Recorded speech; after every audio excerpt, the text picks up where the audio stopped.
Yankees have come to Baltimore for the first time this year, and for the Orioles, it's about getting back for the 2 losses they suffered in New York earlier this season.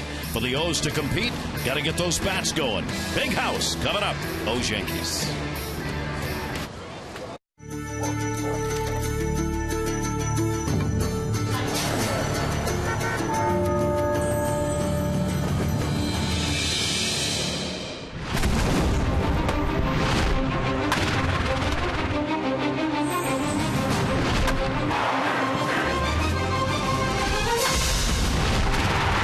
It's the Orioles on Masson, and we welcome you to Oriole Park at Camden Yards. A big house will be on hand as the Yankees and the Orioles, after the rainout yesterday, will look to get the first game in on this beautiful evening here at Camden Yards. Hi, everybody. I'm Gary Thorne, and welcome. For the Orioles, it's about getting the bats going, and none more so than Nick Markakis. Nick said, look, I'm not worried. Till I get to 150 at-bats and it's going like this, I'm going to figure I'm going to come around. He said, I feel pretty good. I'm hitting the ball. I'm not striking out. So I know I'm going to get my share of hits. Nick did that in New York in Game 2 of that 2-game series there. He had a big night. He had 3 hits, a home run, 2 RBIs that came in the 3rd, 10th inning, delivered a single, and in the 5th inning would pick up a double and an RBI.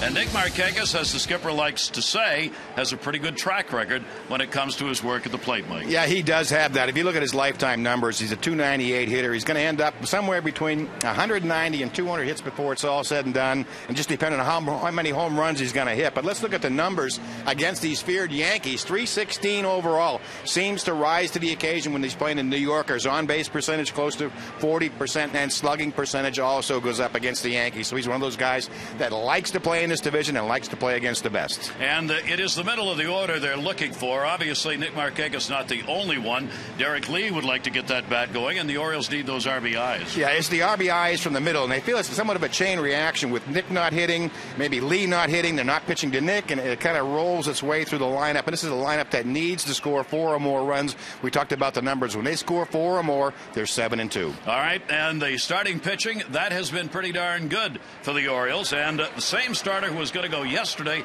Brad Bergeson's on. Yeah, and well rested. Certainly the rain out helps both bullpens rest up. And Bergeson, when that sinker's on, and he needs it to be on tonight, can be very good. And the Oriole bats will be up against one of those starters the Orioles would just as soon never see. CC Sabathia, yeah, 14-2 lifetime.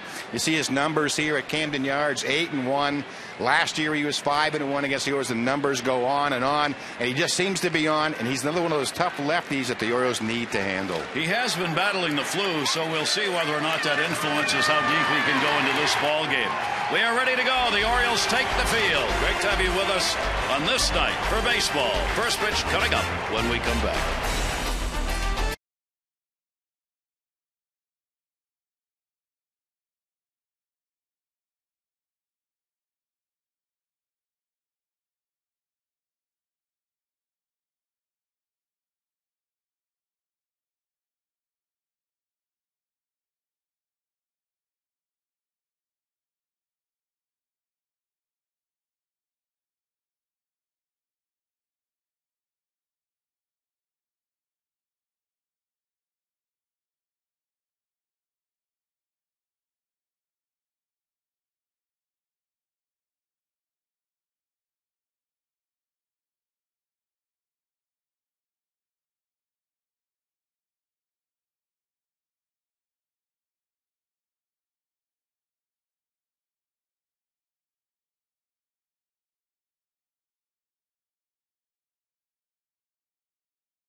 Is brought to you by Southwest Airlines.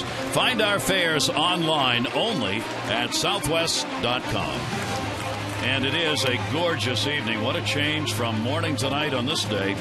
And our game time temperature brought to you by Train. Visit Train.com for an independent Train comfort specialist dealer near you. It's hard to stop a Train. How about that? 75 degrees. This morning the temperature was in the low 40s. Let's take a look at the starting lineup brought to you by Southwest Airlines. For the Yankees, it'll be Jeter, Granderson, Teixeira, Rodriguez, Cano, and Swisher, Posada, Martin, and Gardner. Jeter back in that leadoff spot with those numbers.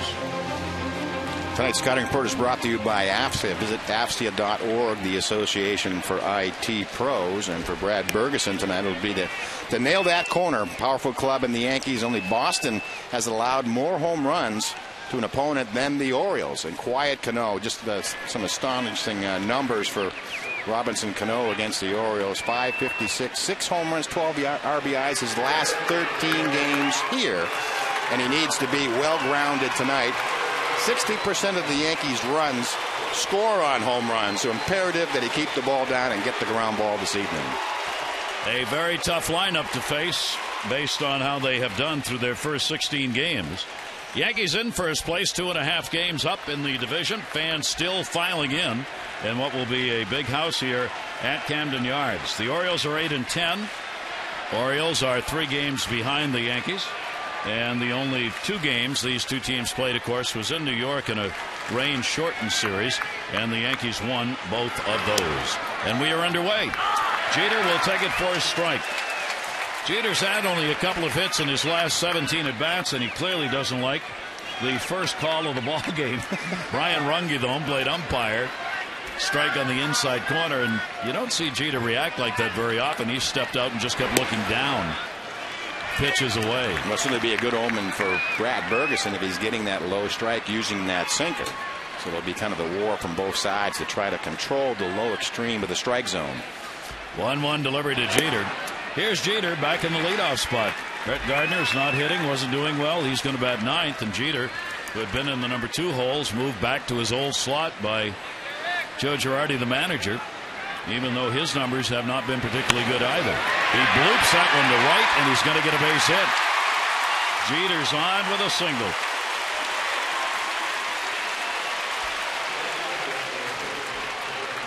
Take a look at the Oriole defense tonight. Fox will be in left field. Jones will be in center. Markakis will play right. Reynolds, Andino, Roberts, and Lee around the infield. Matt Wieters will do the catching behind the plate. Tonight's defense is brought to you by Nissan. Close a great deal in your new Nissan. Hurry. The door of opportunity closes May 2nd. Here is the surprise Bronx Bomber of the early season. Granderson hitting second. Curtis Granderson will take it for a strike. He has been tagging the baseball.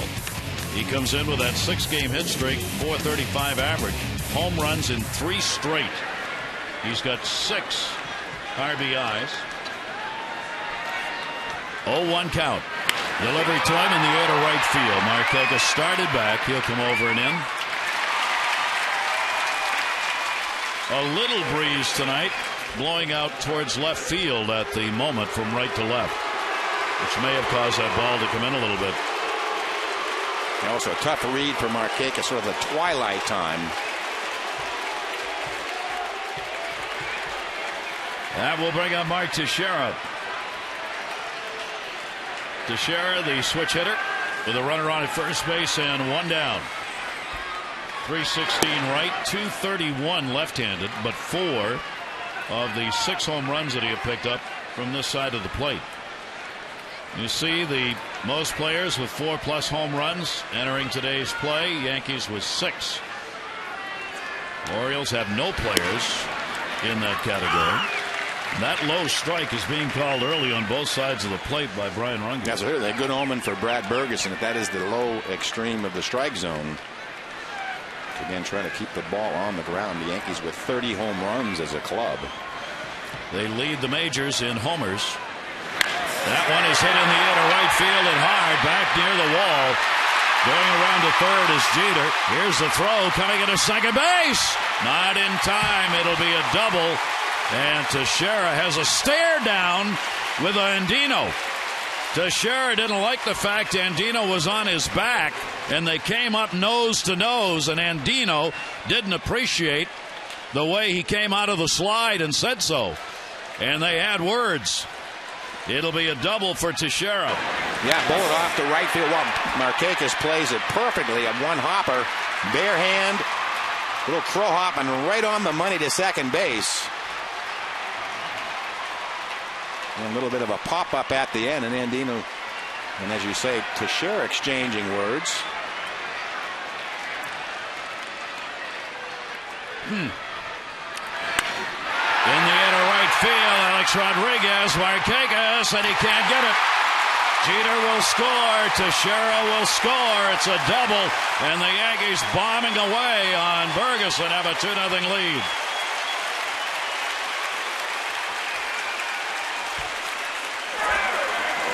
Well, so far, nothing on the ground. Hanging breaking ball, 84 miles an hour, just out of the reach of Markakis. You can see Jeter being tracked by Teixeira. Our pitch track sponsored by Papa John's. Order online, papajohns.com. Better ingredients, better pizza, Papa John's. Boy, they have come out with the bats of fire. That's 12 RBIs now for A-Rod and his 6th double.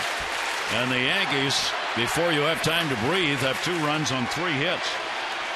And here's their hottest hitter, Robinson Cano. Down the line, that is going to be a foul ball. My gosh, everybody in this lineup is first ball swinging. Cano, you see the .350 average against the Orioles, including a .376 lifetime mark here in this ballpark. Yeah, just surreal numbers by Robinson Cano.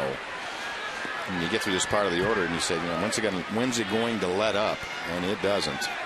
And a number of these Yankee hitters are hot. There's a couple that are cool, but the majority hot. That'll be up high by Ferguson. Teixeira came in 0 for 8 off Ferguson, so that's the first hit he's ever had off him. It's a double. Rodriguez was 3 for 9. He gets a double and 2 RBIs. Jeter had been 0 for 7. He got a single.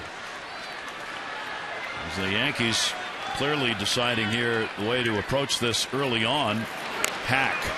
It is fouled back by Cano and a 1-ball 2-strike count. Yeah, just 13 pitches thrown already. 2 runs in, 3 hits. And just 1 out recorded. And again, I think the big thing is nothing as of yet hit on the ground. Cano, along with the 11-game overall hit streak, also has a 14-game hit streak going against the Orioles. That's part of those big numbers he puts up, and he's asked for a timeout. Ferguson, the left-handers are hitting .296 off him coming into this game, and right-handers .200. A very big difference. It continues what was true last year, where the left-handers did much better against him. Yeah, I mean, all the 3 home runs he has allowed are to left-handed hitters. Last year, left-handers hit .304 against him. 09, they hit .263 against him. So it's been the left-handers who have done the damage over the last 2 years. Runner at second base is Rodriguez. A 1-ball 2-strike count, and the Weeders will go out. Yeah, they may already be changing up the signs. See Ferguson glancing back at second base. The irony is the Yankees have the 5th worst batting average with runners in scoring position in all of Major League Baseball. 209. As you said, Mike, they don't need to hit with runners in scoring position. Everybody we talk to, it doesn't matter. If there's a runner on first base, it's a rally. Orioles are 4th best in that department. But when you're hitting 30 home runs, that's 3 more than the Dodgers for the Major League lead. You're going to get runs. A 2-ball 2-strike count. Ferguson's pitch to him will be fought off. Yeah, I think they had been just 2 for their last 25 with runners in scoring position. That's the Yankees, an 080 average, and with 2 outs and runners in scoring position, the numbers even go down a little bit lower. 180 for the Yankees, but again, they're living by the long ball. 2-ball 2-strike count on Cano, only 1 away. Cano in that department sitting .235. 4 for 17 with runners in scoring position. 2-2 delivery. That's going to be upped. That's a base hit. That will bring Rodriguez around to score, and the Yankees have a 3-0 lead. Cano's got a 12-game hit streak overall and a 15-game hit streak against the Orioles. And Mark Corner will make his way out, the pitching coach of the O's. And not the way they want to start against this club, again, that has all kinds of power. Up in the middle of the plate, he hits that top spin grounder and just sort of powers its way through the infield, and probably just happy that it's only a single. So Cano will get his 14th RBI on the season. And the Yankees will send Swisher to the plate. You can see the Yankees' career numbers here at Camden Yards. There are some tremendous numbers, led by Cano, then Swisher, Jeter, Rodriguez, and Teixeira. Look at the 25 home runs A-Rod has in this ballpark and 86 RBIs. He's added to that. He's now got a couple in this ball game. In the air, left center. Jones will get there on the edge of the warning track, and back from second comes Cano as Swisher flies out. Well, this is a hanging slider, and Swisher just misses it.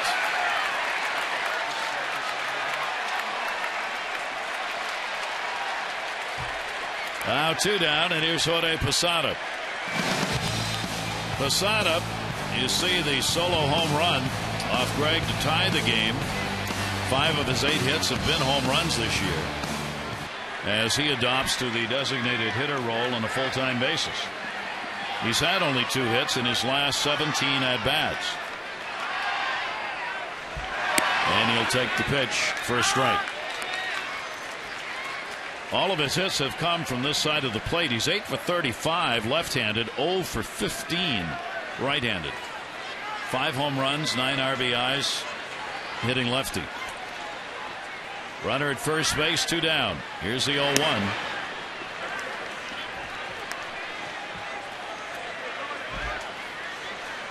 Yeah, Posada just 160 on the season. He's always been considered a better hitter from this side of the plate. See Bergeson over the extreme first base side of the rubber. That'll be foul back. Posada taking the big hack, and a 1-ball 2-strike count. And Brad Bergeson is really going to have to settle in here. This rested bullpen of the Orioles is going to get some long use. Bergeson 0-2 in the year and 0-2 lifetime against the Yankees. Posada takes the slider. That's going to be inside. He's had 3 career starts, all in New York prior to this. 0-2 with a 6.6 ERA against New York. Robinson Cano with an RBIs on at first base. 2-ball 2-strike count. Posada in the dirt. Wieters blocks it. Well, 23 pitches already thrown by Bergeson, not the way he wanted to come out of that bullpen. This is when the wheels start turning as a manager and a pitching coach. You know, what if this gets worse? Cano's running, and it will be fouled off. You always have that long man, Mike, designated for every game, just in case, huh? Yeah, you have Not to. saying that just because of Ferguson, but that's something you do every game. Oh, really, every night. You know, you have to always count on what if I don't get 5 out of my starter.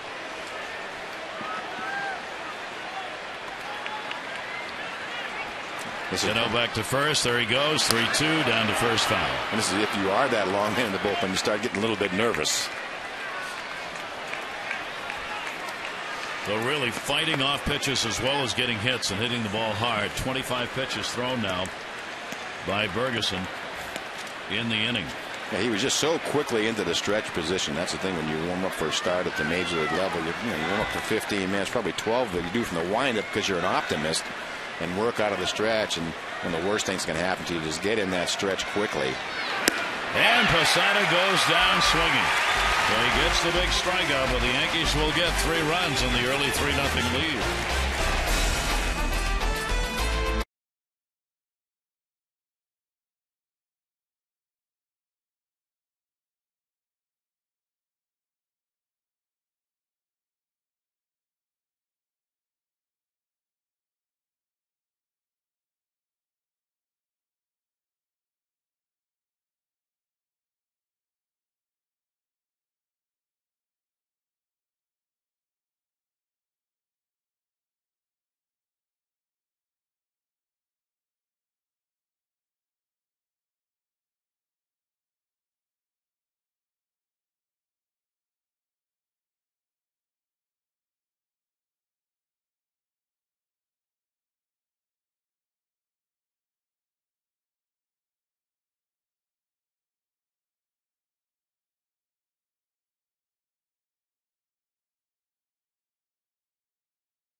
First inning, let's take a look at the starting lineup for the O's.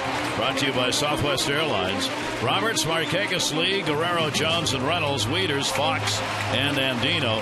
Against the Yankees for Vladdy, the lifetime numbers. FCA Intelligent Report for tonight. Pump some CCs for CC Sabathia. 21-7 last year. Third in the Cy Young voting. He has won the award once before. Perfect 10, not quite. 5-1 last year against the Orioles and 14-2 lifetime we told you about. And also the Portsider, the lefties, he struck out over 1,000 hitters the last 5 years. That is the most in the major leagues. And so hard to believe that he does not have a win with a 2.52 ERA that he has put up this year. Brian Roberts with a 9-game hit streak, and he will take that for a strike. Brian has been the leader offensively, the 9-game hit streak, 368 average, and a 292 career mark against the Yankees. Brian having one of his best Aprils. And pops that one up, second base. Cano is back, and he's got it. Let's take a look at the Nissan defense. Tonight it'll be Gardner in left, Granderson in center, and Swisher in right. Rodriguez, Jeter, Robinson, Cano at second base, Teixeira at first. Russell Martin behind the plate, and catching again the once Cy Young Award winner, CC Sabathia. Here's Nick Markakis. One down, nobody on. Nick will foul it away. Only 3 hits in his last 28 at-bats for Nick. He told Steve Molesky of MASNsports.com, as far as the swing's concerned, I've got mixed emotions about it. I'm not where I want to be, but it's early. Things happen in baseball for a reason. You just got to keep plugging away. He said, I feel like I'm getting close and almost there. That'll go to first, Teixeira, and 2 quick outs.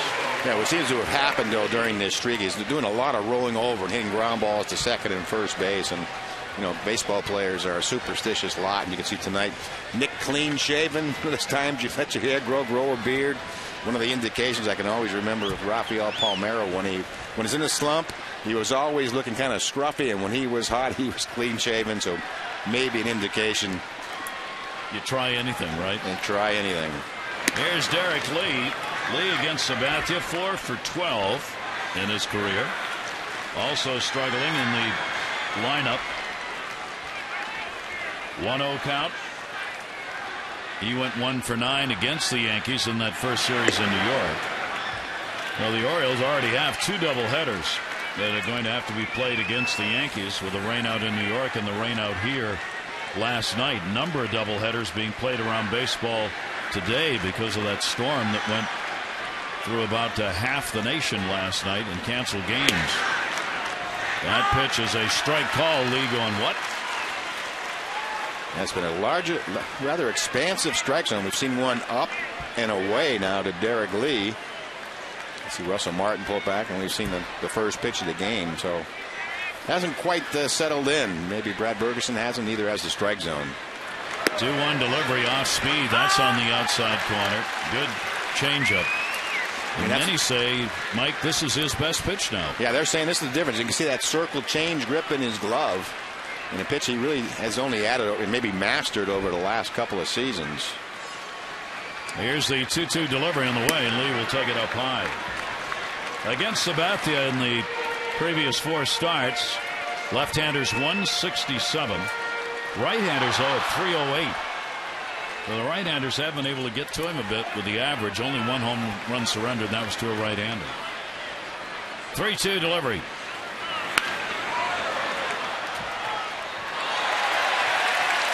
A Rex Barney man in the stands. Sign him up. Give that fan a contract.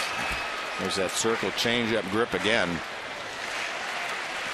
That's why I think maybe some left-handers, you see not much success. 167, 308 for the righties. A little bit of a surprise. 3-2 delivery again to Lee. And Derek will foul that one away. Said Sabathia did have flu symptoms. He was going to pitch last night in any event. But Joe Girardi actually was pretty happy, along with Larry Rothschild, the pitching coach behind him, that he had the extra 24 hours. The 3-2 for the third time and got it. So Sabathia will get the strikeout. He retires the side in order. One complete here at Camden Yards. Yankees up 3-0.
Of the game is Dana Becker from Baltimore. For every double play the Orioles turn during tonight's game, Dana, it's $1,000 from the Maryland Lottery. See how you can turn double plays into cash and enter to win a chance at amazing old prizes. Go to mdlottery.com/double play. Russell Martin will lead it off. Brad Bergeson's pitch slider will miss for a ball. Martin comes in with a 3-game hit streak. The Yankee catcher had a 2-for-8 in the series in New York against the Orioles. He will foul that one away. 1-1. Yeah, another hitter falling into the category of hot. 10 for his last 29. What they like about him so far is his defense. Yeah. Good catcher's catcher, much like Matt Wieters is turning out to be. 1 ball, 1 strike count on Martin. In the air to right at Markakis. 1 away, second inning. Orioles Yankees will close out the shortened weekend series tomorrow, 1:35 matinee. We hope you'll plant your Birdland flag and defend the yard as this great East rivalry goes on. Good seats still remain. Tickets 888-848-BIRD or go to Orioles.com. The walk-up tonight, I expect, was enormous. After a 40-degree morning and rain until about 2 or 3, it was an ugly day, and then all of a sudden it turned into this beautiful evening. Pitch will be down low. Gardner has moved from the leadoff spot to the number 9 spot where he hit last year. He's not had a hit in his last 16 at-bats. He went 1 for 10 against the Orioles. Yeah, just 1 for his last 26, so he falls into the category of not hot. And again, there's only maybe 2 or 3 of these Yankees that aren't on fire at this point. They want him to be the leadoff batter.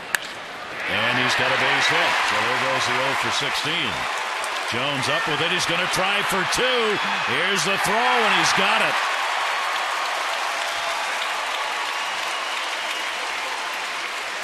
Yeah, sometimes when you're slumping, you're just dying to get on base. You watch Gardner out of the box. He had that double on his mind all the way when that ball ends up in the alley, and really no hesitation on the part of Adam Jones. He just beats the play. That's how fast he is. He's considered one of the fastest players in either league. Turns a single into a double for no reason other than his speed. His second 2-bagger of the year. So he's in scoring position. That's hit number 5 for the Yankees. Here's Derek Jeter, single and scored in the first inning. He continues to climb the ladder on the hit chart. The race to 3,000. Yeah, just a couple away from Frank Robinson. He already is the all-time hit leader in a Yankee uniform. How about that? Yeah.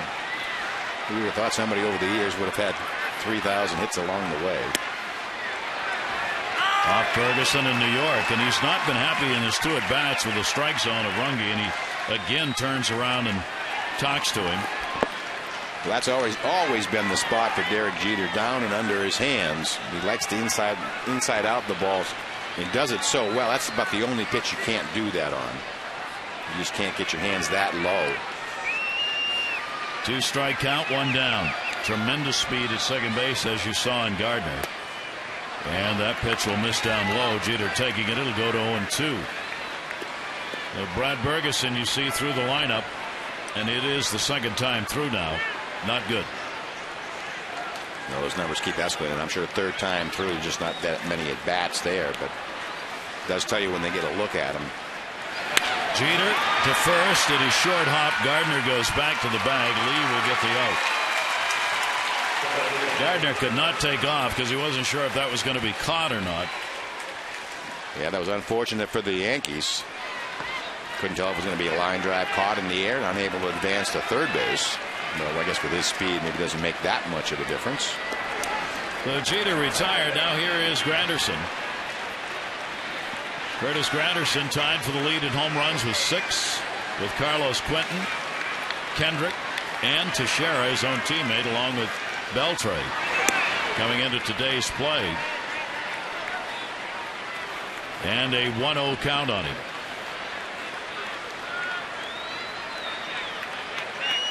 Gardner getting the good lead. Andino trying to hold him a bit there. And the off-speed pitch, and that's in there for a strike. Goes to 1-1. He flied out to right field his first time up. Took him 47 games to get to 6 home runs last year. 16 this year. And a strike taken. You had to go back to really the middle of last August. He has 20 home runs. Led the Yankees with 14 down the stretch. You normally think of him as leading the club. And then the 6 to start the year puts him right up there with the best in baseball. 1-2 delivery, and Bergeson gets him. So no runs, 1 hit, no errors, and a base runner left on. Guerrero, Jones, and Reynolds coming up.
By Luna. Call today for the Luna Double and get your second room of flooring free. Call 877-241-LUNA. Since 06, American League leaders in the doubles department. Cano, Markakis, Roberts, all in this ball game with Michael Young and Adrian Beltre, and players tied at 187. Yankees on top. Here's Vladimir Guerrero, 3 for 17 with a home run lifetime off CC Sabathia. And first ball hitting, slow roller. Rodriguez barehands it and gets the out. Adam Jones coming up. He has faced CC Sabathia, going 9 for 27 with a homer. He talked about Sabathia. He doesn't care if if he gets you out in the first 3 pitches. I think that's what he wants nowadays, because if you look at most of his starts, he's always there in the 7th, 8th inning, because he's just throwing his strikes, getting his changeup over, which has been his best pitch over the last couple of years. He throws that, in any count he wants to, and it's 86, 88, and it's, fades away from you. It looks like a BP fastball, and as soon as you swing, the tail drops out of it, and you end up grounding the Jeter for a double play or popping up the Jeter. It's one of the 2 things that changeup does. So now he gets to work against him. And he's faced him a significant amount of times. Again, with that Sabathia, that changeup is kind of the bread and butter pitch, or the pitch that the hitters have in the back of their mind. Here's the 0-1 delivery, and that'll be way up high.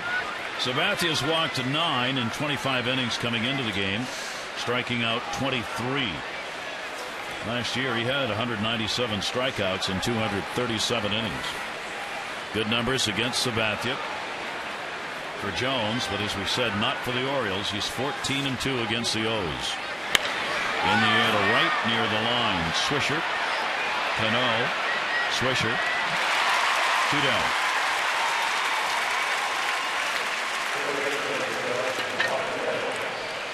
Tampa Bay got a 6-4 win over Toronto today, while Detroit shut out the White Sox 9-0, and Minnesota beat Cleveland 10-3. So Toronto's now moved into 2nd place in the East. Tampa Bay has, rather. Toronto's 9-11, and Tampa Bay is 10-11. Starting to bunch up. Yep. Mark Reynolds 0 for his last 17. Reynolds getting a look at Sabathia for the first time. Has, of course, hit well with runners in scoring position. That's when his hits have come. Here's the 0-1 delivery to him, and another slow roller. A-Rod. Pretty good work at third base. Couple of nice plays. 6 in a row retired by Sabathia, and 2 complete. 3-0 Yankees.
Getting 3. You take a look at a couple of first basemen.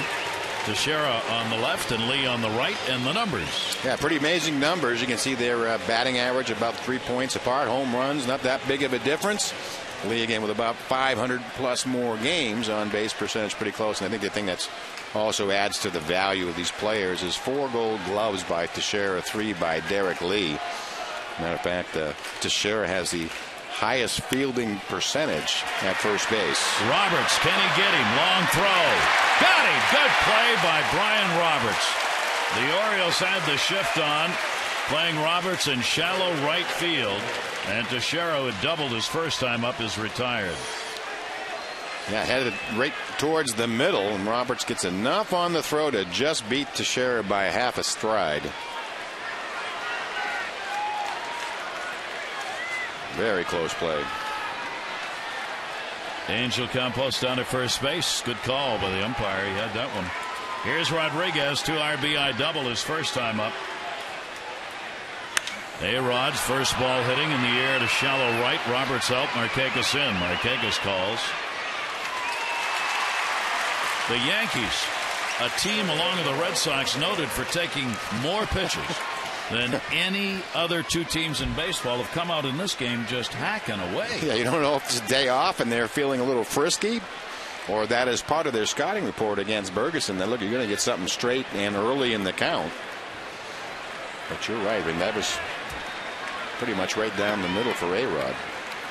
Here's Cano. He singled, continued his hit streak to 12 games in the first inning. The Yankees have 5 of the top 10 sluggers in the American League. They have the top 4 home run ratios in the American League, and 5 of the top 6 home run hitters in the American League. I guess you just hope they get tired. Is this 1927 or pretty? What a start!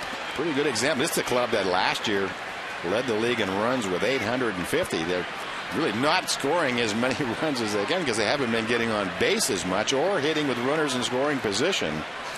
But they are a threat from top to bottom. Here's the 0-2 delivery on the way. Cano bouncing to second base. Roberts has got this one. High throw, but Lee goes up to get it.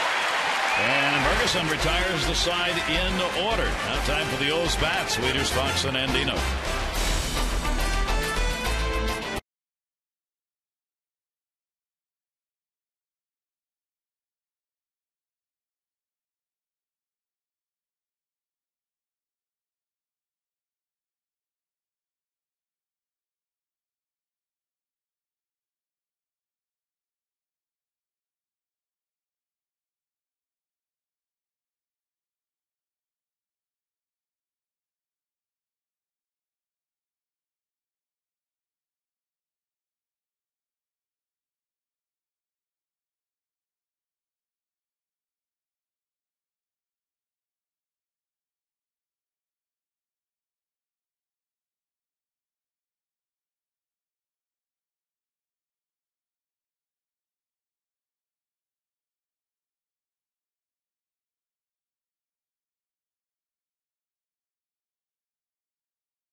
Orioles baseball on Masson is brought to you by Southwest Airlines. Go to southwest.com. Grab your bag. It's on. And by Honda. Visit your Honda dealer during the Really Big Things sales event for great offers on all Honda cars and trucks. Gary Thorne, Mike Flanagan with you. Rained out last night. Yankees have the 3-0 lead as we go to the bottom half of the third inning. Day game tomorrow to conclude another short series against the Yankees. Wieters will lead it off. 5-game hit streak for Matt. He's 2 for 15 with a home run off Sabathia. For Matt Wieters, certainly over the last week, in those games, he has hit the ball hard. 2 homers, 7 RBIs. Had a homer, 2 RBIs in the loss in New York in the game on the 13th. And Matt will take the pitch inside. Yeah, just looking a lot more comfortable. The plate seems to be more upright and able to generate more power out of this type of stance. 11 RBIs for the O's. 2-0 delivery on the way. And Sabathia will get the strike. As was true last year, the Orioles against left-handers not starting out well. Their record is 1-3. against left-handed starters and overall against left-handers coming into this game. The Orioles are only hitting .200 as a team. And the 2-1 delivery. Wieters the other way foul. They've only hit, I think, 4 home runs against lefties. Adam Jones has 2 of them.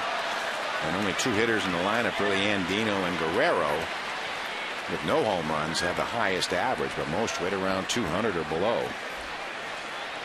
That is the number the Orioles look to improve on this year against the Southpaws.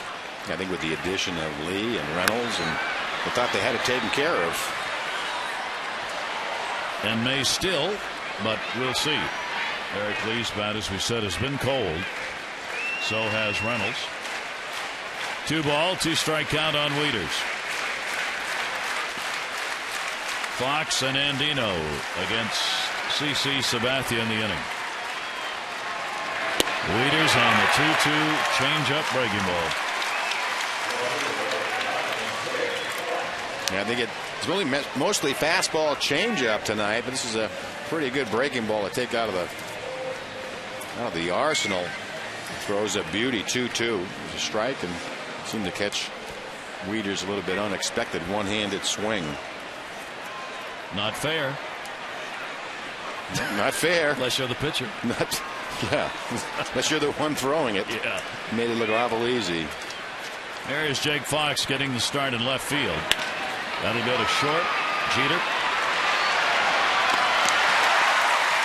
2 down. Time's running out. Your chance to bet on the historic number 42 game-worn Oriole jerseys from Jackie Robinson Day.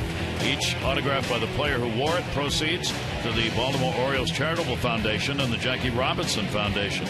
The bidding will close tomorrow afternoon at 5. So we hope you'll go online, Orioles.com, and make your bid.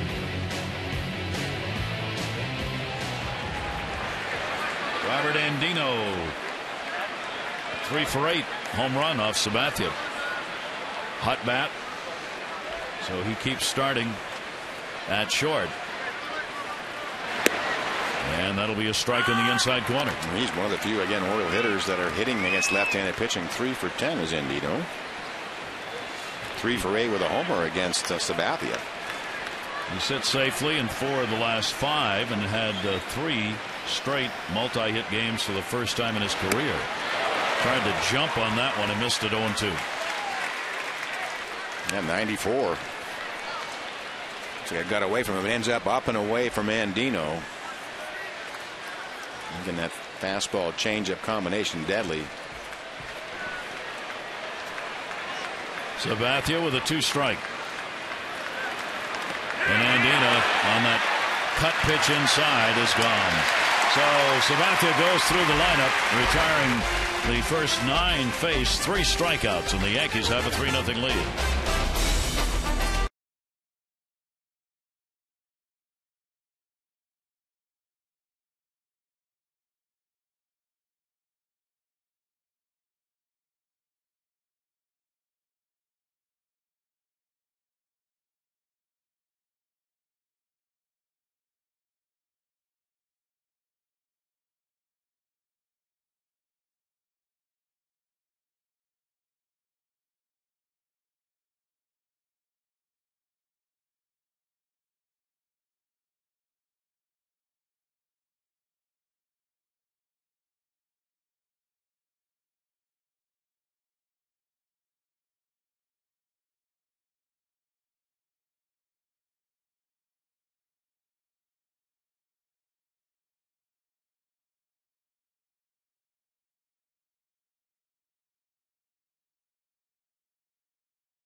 Great times are waiting. Grab some buds.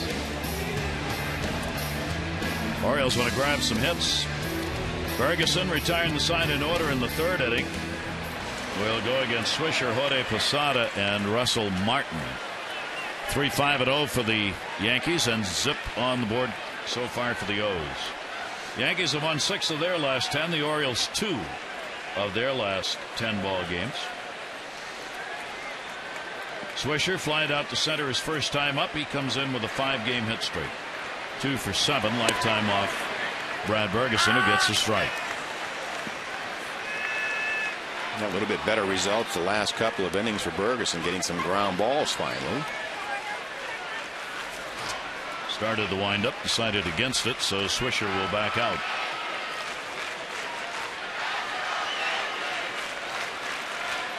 Outfield deep straight away. Virtually no wind at the moment in the ballpark. And Swisher will take the high off-speed pitch for a strike. Yeah, changeup, 81 miles an hour. Again, looks like if you can get it out to the corner, Brian Runge's going to call it. Swisher from this side of the plate, 4 for 34. That's a 118 average. From the other side, batting right-handed, he's hitting .524. Does not have a home run yet on the season. Yankees have some gaudy numbers, some of these categories. 1-2 is fouled off. Count will stay at a ball and 2 strikes. Orioles now 5-5 at home, 3-5 on the road. They have the game tomorrow, off day Monday. Then the Red Sox are in for 3. The Yankees have played the fewest amount of road games in baseball. They're not used to being in the gray unis this year. 5 games on the road for the Yankees, 2-3. Yeah, we're talking about their 10-6 record. I think we're talking Seattle's already played 21 games, 5 more games than the Yankees. 2 ball, 2 strike count. Ferguson again to center. Jones has it lined up. Adam will put it away. 1 down here in the 4th inning. You take a look at what the Yankees are doing entering today's play. Yeah, you can see runs per game first, and again, this offense really has not started to click. What they've been doing is hitting the home run. The 30 home runs, that puts them right at first, and slugging percentage. Batting average around 250, not the greatest. Earned run average 11. So they've been doing it with the bats, even though they're not clicking on all cylinders offensively. There certainly is enough power in this lineup to carry you. Another oddball number. The Yankees are the only team in the majors coming into today's play who have not had a 4-run inning yet. They've had 300 2-run innings. Yes. Yeah. How do you figure that? Right. They've gone 144 consecutive innings, the longest stretch to start a season without a 4-run inning for them since 1964. Fox in left, diving, and he's got it. And Jorge Posada's retired.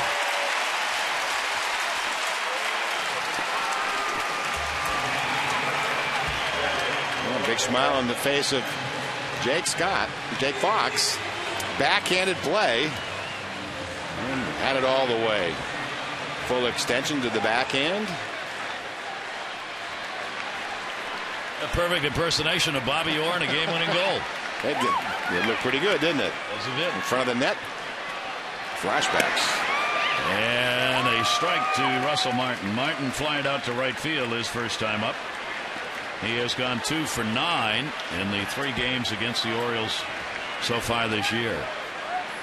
Hitting .308. 4 home runs, 11 RBIs. And the slider will miss outside.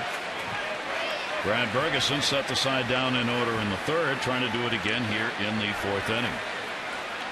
The 1-1 delivery almost got him.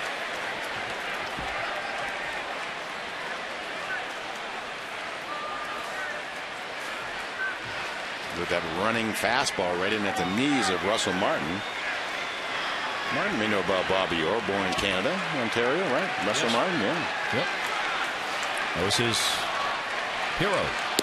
And the slider taken away, and a 3-ball, 1-strike count. Martin has been a very patient hitter so far this season for the Yankees. The strike is on the outside corner to him. And Ferguson gets it full. 3 balls and 2 strikes. And the crowd contest begins. Back and forth begins. And inside walked it. First walk surrendered by Brad Ferguson. Comes to 2 down here in the 4th inning. Yeah, very few of these Yankee hitters have run deep into a count. So with 2 away, the inning stays alive for Gardner, who delivered a double and ended an 0 for 16 in his first at bat. Gardner said earlier this year, moving into the #1 spot, that he was trying to expand his strike zone a little more, maybe take fewer pitches per plate appearance, as he's one of those always in the leaders in that department.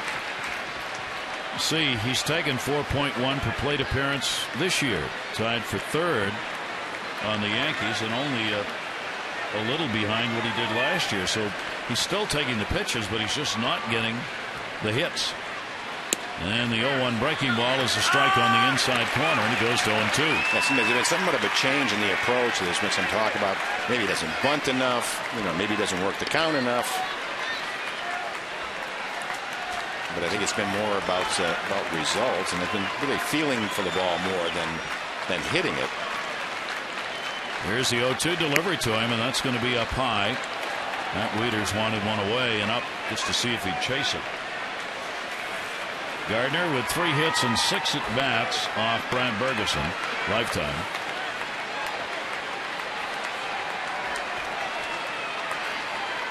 One ball, 2 strike count. And got him. And not much question about that strike. So he sets him down with just a walk surrendered. A little help from Jake Fox in left field.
And, they're right there.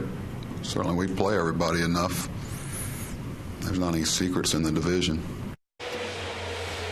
And certainly the Eastern Division, you know everybody well. Doesn't mean there's a way to beat teams necessarily because you know them well, but there is familiarity. Brian Roberts will lead it off. Sabathia's retired all 6 faced. One good play against Reynolds by A-Rod through the first 9 hitters.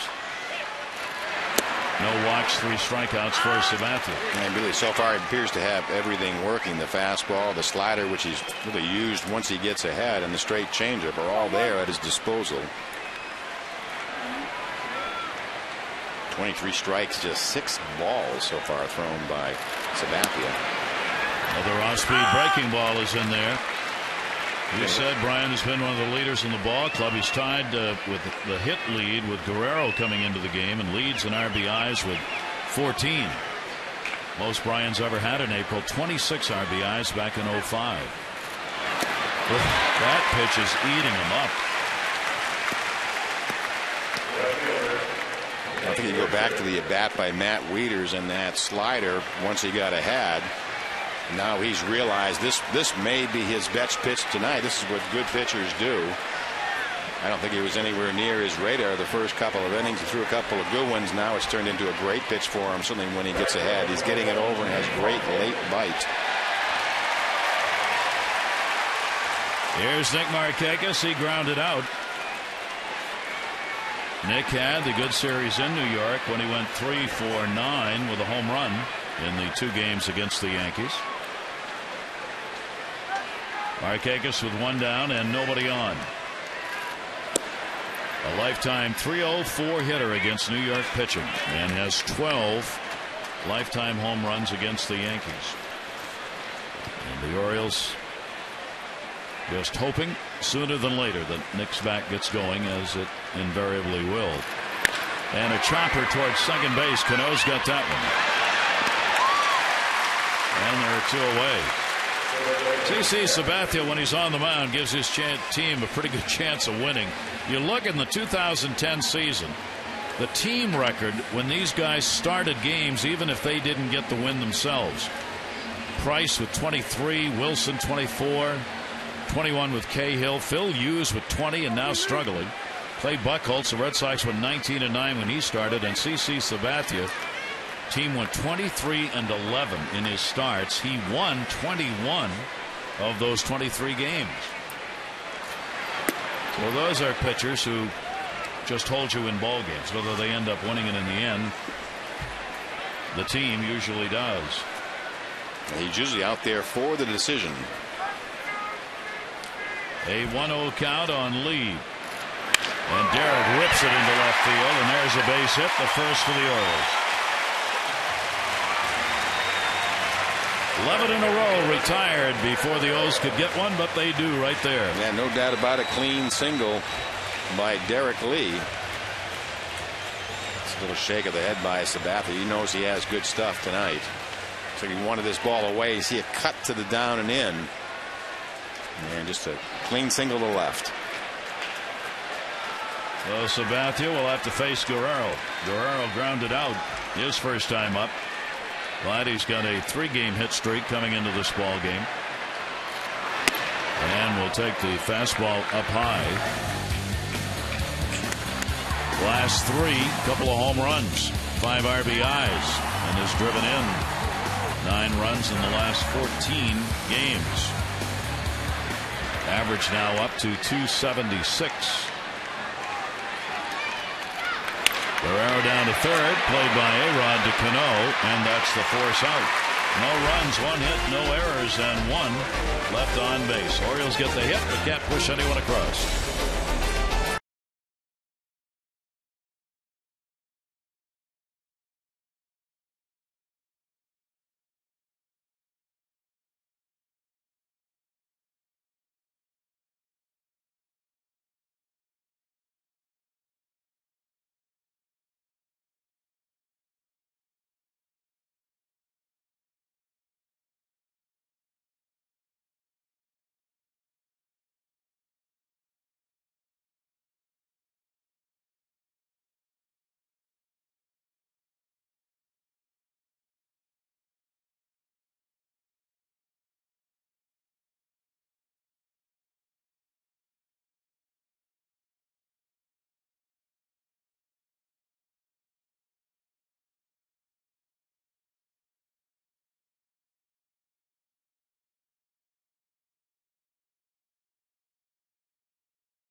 Rethink Possible. And by Honda. Visit your Honda dealer during the Really Big Things sales event for great offers on all Honda cars and trucks.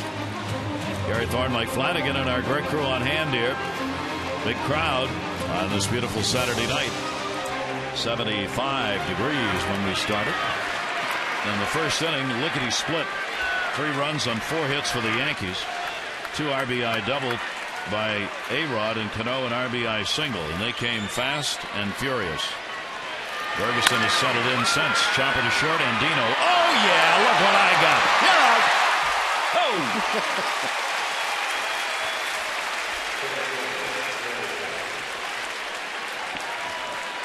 Now this is the do-or-die play. High chopper off the bat of Derek Jeter. And that short hop pick by Andino. All or nothing, but you either have to catch this ball cleanly or it's a hit. Outstanding play. He can give you some of those, can't he? He's got some hands. Ooh, smooth. Strike taken by Granderson. We're in the 5th inning, 3rd time around for the Yankees. Granderson is struck out, flied out, bringing his 6-game hit streak with him. Tied for 1st in homers and 3rd in slugging in the American League. 1-1 delivery. Check swing. Fair ball. Ferguson.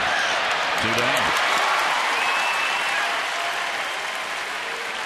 And tonight's AL League Leaders Board brought to you by Hollywood Casino at Charlestown Races. Action-packed table games and red-hot slots await at Hollywood Casino at Charlestown Races. There are the slugging percentages. A-Rod, Teixeira, Granderson in that group, and more in the top 10. Mark Teixeira has doubled, scored, and grounded out. Good play made on him by Roberts in his last at-bat to get him. And he will foul that one away. And a 2-strike count. It hasn't slowed the Yankee club down from that approach. Swinging at the first pitch. A lot of first pitch swinging. Just the results have been better for Brad Ferguson. I think some thought he might not make it into the 5th tonight. Now at 70 pitches. Teixeira lifts it to center, and that's a base hit. So Teixeira has a 2-for-3 ball game going. Just lifted that one the other way. Just sort of slapped it into the outfield. That may be kind of a swing you get reacting to the strike zone, Mike. It might be. Again, it looks like a cutter that came back. I think that maybe fooled him. A cutter away is not a pitch that Ferguson usually employs. Yep. You're waiting for that ball to run away from you. Just a little cutting back. A-Rod, a 2 RBI double. He too first ball hitting, and will foul it away. He's 1 for 2 in the ball game. I mean, that's like 3 at bats, and it's been right pretty much down the middle. A-Rod, here I come. So it's been a pretty good battle after his fastball. A-Rod is now 4 for 11 with a home run lifetime off Brad Ferguson. Teixeira on at first. A-Rod climbing up the RBI list as well as the home run list. He's now got 1,843 RBIs, 1 behind Carl Yastrzemski in 10th place all-time RBIs. 1-1 delivery, good jam shot, foul ball. Red Sox have already announced plans, a part of them, for the 100th anniversary of Fenway Park. So you know it's a big deal because Yastrzemski's agreed to come back, and Carl never comes back. Yeah. That would not be an easy thing to do. 1-2 count. Teixeira with the lead off first. A-Rod wanted a little extra time, steps out. And he'll foul that back. Ferguson almost getting him with a pitch away, 1-2. Brad has had 28 starts now here in his home ballpark. 11 wins, 8 losses, an ERA of just over 4 here at Camden Yards.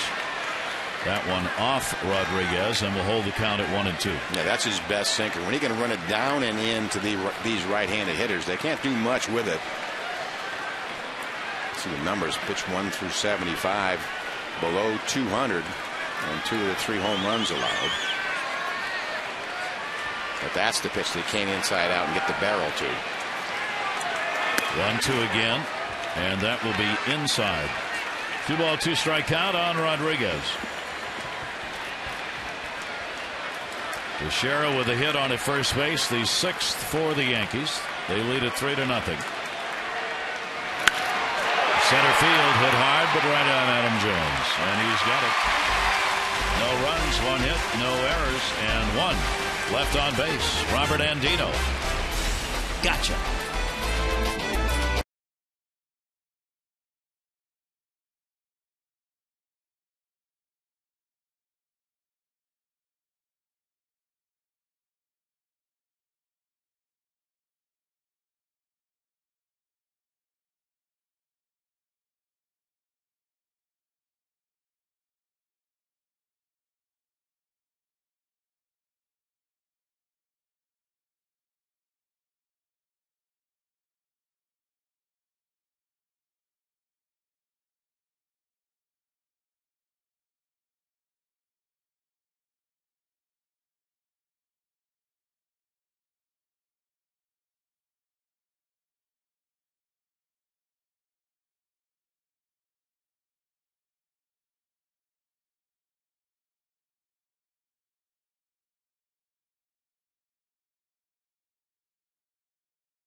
Against Brad Bergeson, like I wonder from a pitcher's perspective, when you have that happen in the first inning so fast, what's going on for a pitcher? Yeah, you really feel like you can't get your feet on the ground. You just can't. You're not settled in yet. You're not comfortable. You don't know what's working yet. So the tendency is to be very defensive, and usually when that happens, you lose your accuracy. The other club gets very aggressive, certainly in that kind of attack. You think the Yankees, what we're seeing tonight with these first pitch swings, is this about Bergeson? It seems like a game plan coming out early. I think that they probably had some sort of a scouting report that says, look, maybe the best fastball you're going to get is early in the count, so let's get on the first thing straight we see. But it seemed like it was a conscious effort on this lineup's part. Do you stop throwing first pitch strikes when you see would. Would you really? Oh, I would. I try to get him to expand the zone. Absolutely. Okay. All right. We'll see whether or not he does that. Right now, though, it's the Oriole bats that need to get going in order to get back in the ball game here against CC Sabathia. And swung out and missed a tailing away pitch as Adam Jones leads it off for the Orioles.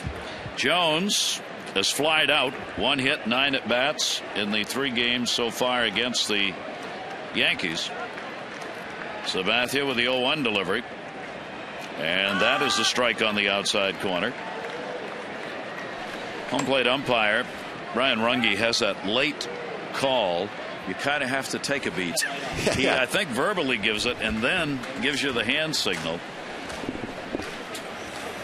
0-2.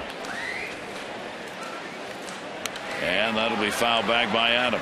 The Orioles have just the 1 hit, the single in the last inning by Lee. And that's the only base runner left stranded. The Yankees have left 4 so far. Adam Jones, Reynolds, and Wieters due up here in the 5th inning. The 0-2 delivery by Sabathia, that's up high. Yeah, trying to get him to chase that high fastball. And certainly Sabathia has his last start here in Baltimore at Camden Yards. Was one of his last starts of the season. Won his 20th game here at Camden Yards last year. Here's the 1-2 delivery on the way, and that's that pitch away again, and Jones just got a piece of it. It's like a screwball, isn't it? Yeah, he turns it over. He leads with that index finger, and the ball fades at the end. And he seems to have been able to master this. He'll throw one that cuts sort of into the right-hander and one that fades away. Well, Jones able to keep his at-bat alive. A 1-ball, 2-strike count. It's just very difficult to look for a changeup off of someone that throws 96. And that ball chopped right in front of home plate. Cano makes the short hop One down, fifth inning. Time for our AT&T Mobility Trivia question, in which Mike excels in all cases every game. Since 1900, the Yankees have been known by two other names. What are they? The Highlanders and the Baltimore Orioles. How's that? How's that? Yeah. The Highlanders and the Orioles. 1901 to 02, the Orioles. That's what the Yankees were known as. And then the Highlanders, 1903 to 1912. Yeah, they were pretty much disbanded and sold to New York. Yes. Mike Reynolds up. We were looking yesterday. The Highlanders, when they started playing baseball, did not have a name originally, right? Yeah, as you go back to mid-March, they were just sold that January of 03. They were known as the Greater New York Club of the American League is their official title going in. Long title. There's that pitch again away. 0-2, and then the ballpark they played in was the reason for the name, right? Yeah, they played at Hilltop Park, which only held about 6,000 people at that time. So they called them the Highlanders. The Highlanders. They didn't really get the name until their home opener, which is around April 30th of that year, 03. Here's the 0-2 delivery, and that misses up high. They would have been big in the 60s. Could have joined the Highwaymen. There you go. And other very popular folk groups. The Highlanders. I wasn't around at the time, but I understand. Yeah, the reference is to the New York team for the first couple of weeks. Yeah, the New York team. Yeah. And then there were three of them, so you couldn't do that anymore.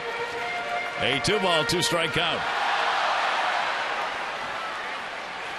I suspect a lot of people, unless you're a real baseball aficionado, would not have known they were the Baltimore Orioles at one point. Most people think of the Yankees starting as the Highlanders. Yeah, they were really trying to set up two leagues at that time. American National League just really coming in. Sabathia on that outside corner, and against these right-handed hitters right now, he's working that so-called black. Our pitch track sponsored by Verizon 4G LTE. Ruled the air on the most advanced 4G network in the world. So again, we have seen somewhat of an expansive zone. If you hit the glove, you'll get the call. You can see Reynolds a little bit of a head jerk, indicating he thought it was outside, but that's part of the mastery of being a pitcher. If you can get it to the glove, you're going to have a chance. Wieters, a strikeout victim, his first time up, 1 of 5 for Sabathia. This may be a game where somebody's going to lay down a bunt or something just to try and break things up a little. Momentum, and that's the thing. It's 3-0. It feels like it's a lot worse than that, but it's just a 3-0 game. A couple of runners on make them feel the pressure. And delivery to Wieters. He is just assaulting the outside part of the plate on right-handed. I mean, that's a 94 mile an hour with movement, and it seems, for sure this extra day's rest has certainly helped Sabathia. He's come out with his A stuff. Ahead on the count, 0-2.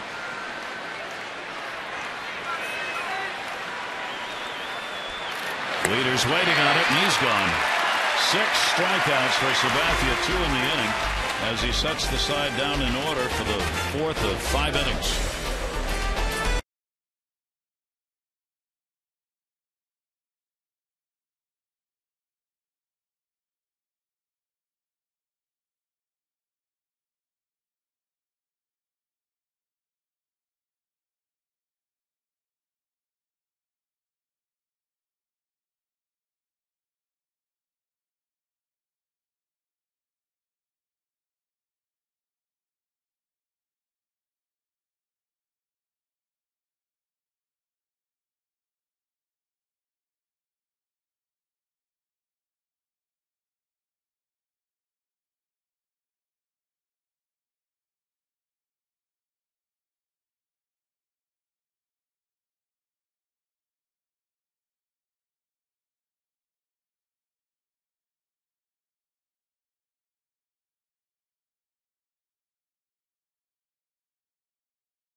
Coors Light Freeze Cam. Jorge Posada robbed. Jake Fox in left field.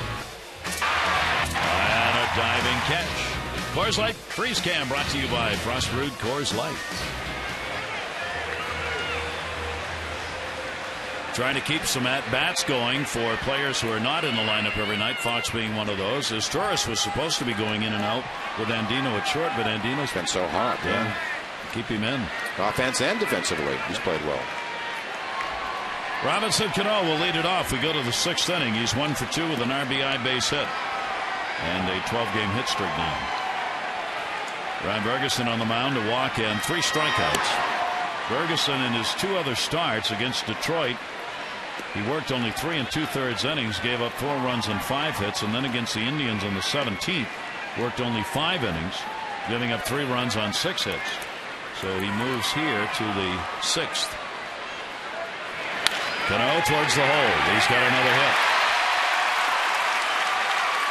Leadoff single for Cano.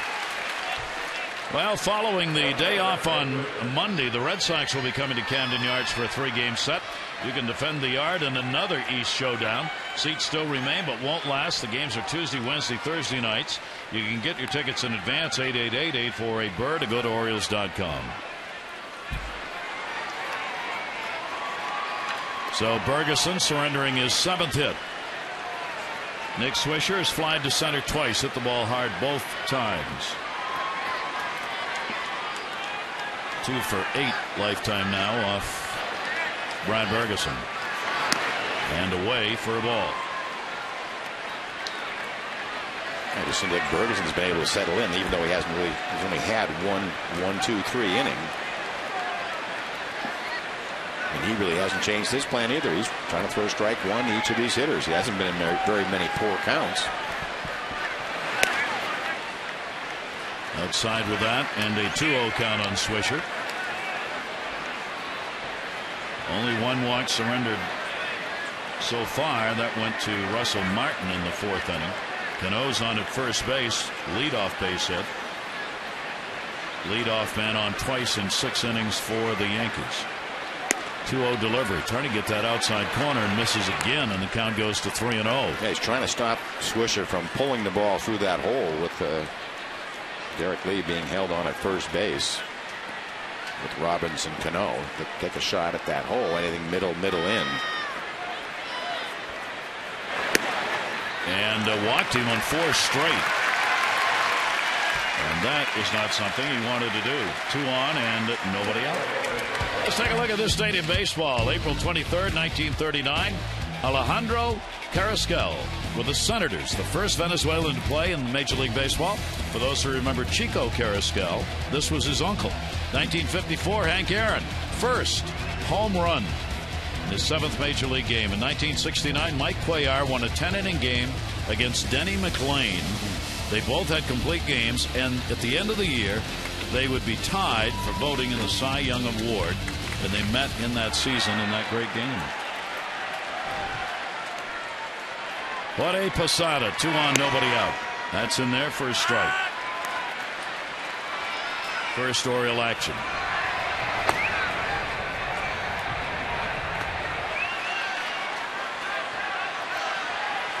Double play ground ball needed here. Swung over the top of that one. Good sinker and an 0-2 count on Jorge Posada. Yeah, quickly getting ahead, and Roberts and Andino up the middle playing at a double play depth. Posada just hitting 154. 2 hits in his last 19 at bats, and got him to go after one inside, and he knew it. Big strikeout for Ferguson, his 4th. Yeah, Posada, one of the few Yankee hitters that looks really uncomfortable. That breaking ball, Posada over the top of it.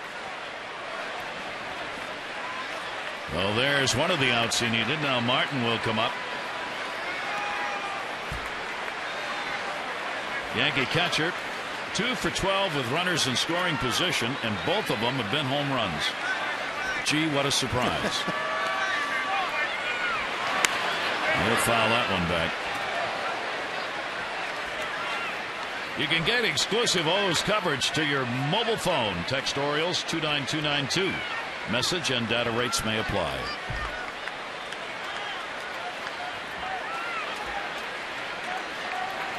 Ferguson trying to work his way out of this jam. All 3 Yankee runs first inning.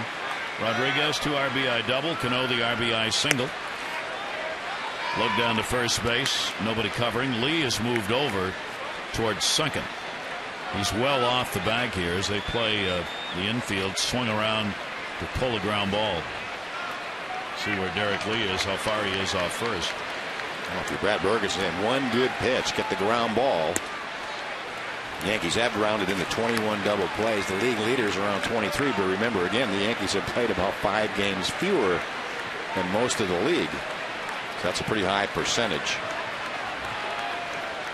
2-1 strike count. Martin to be followed by Gardner. Again, the Yankees with that 209 and runners in scoring position as a team. And Ferguson, who's supposed to be a single ball pitcher, does not have a double play ground ball yet. 2-1, and he doesn't have one now. Deep to left field, way back, and goodbye home run. Unbelievable. 3 hits with runners in scoring position, and all 3 of them are home runs.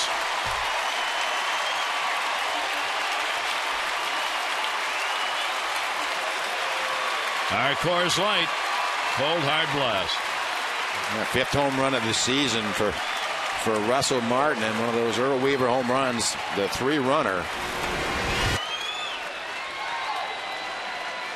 Take a look at the cold hard blast. You can see just a glove drop by Readers. He knew it soon as it made contact.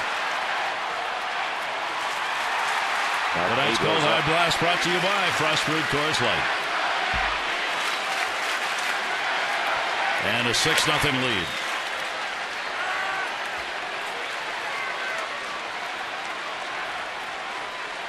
Six runs on 8 hits. That's the thing, when you live by the home run, it can happen so quickly. You know, one pitch, you think, well, you know, the double play grounder of getting out of this, and it's 3-0. Next pitch, you're down 6. So Martin now has got 5 home runs and 14 runs batted in. He is part of that group we were talking about in the 5 of the Yankees in the top 10 in slugging. Boy, is he having a comeback year start. 1 ball, 2 strike count. Yankee catcher Brett Gardner with a 1-2 delivery to him, and he'll lash that foul. He's doubled and been called out on strikes. It's just an amazing thing.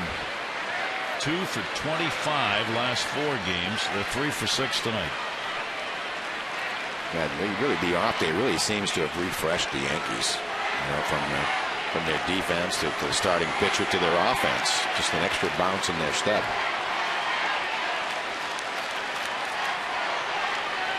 Here's the 1-2 delivery, and Gardner will take it. It'll miss up high. 2 balls and 2 strikes on Gardner. Brad Ferguson has now surrendered 4 home runs on the year in 17 innings pitched. That one is popped up to center. Jones is there. 2 down.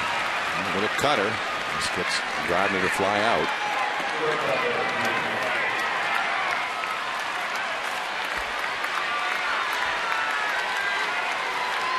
Top of the order, Derek Jeter will come up against him.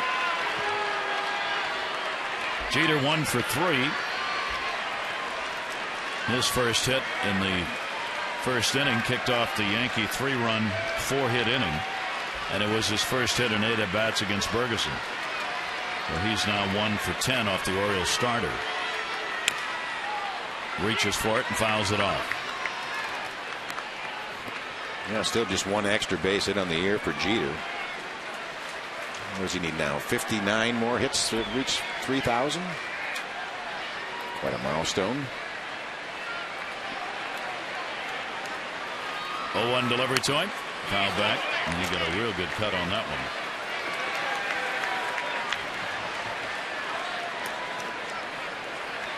one. I guess he'll have to wait 5 years after he retires to be in the Hall of Fame. It's the rule. Yeah, it's only because it's the rule, but you know, the Hall of Fame changes the rules every now and then. Here's the 0-2 delivery to Jeter, and he got jammed. Good pitch, Ferguson. He should have let it go. And got him! Ferguson makes the play. And that was a tough one. So Brian Ferguson defending on the mound. And to really gun it.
Last night, Brad Ferguson on the mound, and the Yankees exploding in the first inning against him got the lead. The defense has been outstanding on both sides, especially for the Orioles. Fox making that play on Posada. But the Yankee bats so far just a little bit too much. And CC Sabathia the same, way too much. That pitch, you can just throw that every time, I think. Like I said, he has 3 above average pitches tonight. There's the changeup, the slider, and his fastball. And I guess you could add command into that of all 3. Only 1 hit for the Orioles. That'll go to third. A-Rod's got that. And Fox is retired. CC Sabathia hasn't won a ball game. You believe that? It's happened to him before. In his first 6 games in 03, those were the numbers. He went 0-2 with a 3.79 ERA. Opponents did hit 301 against him. Then you look on the right this year in 4 games. I mean, 2.52 ERA, 2.63 opponent batting average, but he's 0-1. I mean, that's the way it's gone to start the year. Strike on the outside corner to Andino. I think that Penn has let him down a couple of times. He's left with leads, but I think he full well knows this offense is going to make up for, get him a couple of those wins back later on. Here's the 0-1 delivery. Andino lifts it to center, and he's got a base hit. So the Orioles will get their second hit, this one with 1 away in the 6th inning. Oriole Park, great setting for your next group outing. Gather up family, friends, co-workers, or colleagues and enjoy a fun-filled night of baseball with discounted ticket prices for groups as small as 15 and party facilities to fit 1,000. Camden Yards, it's a great group outing spot, one you'll never forget. 888-848-BIRD, Orioles.com/groups.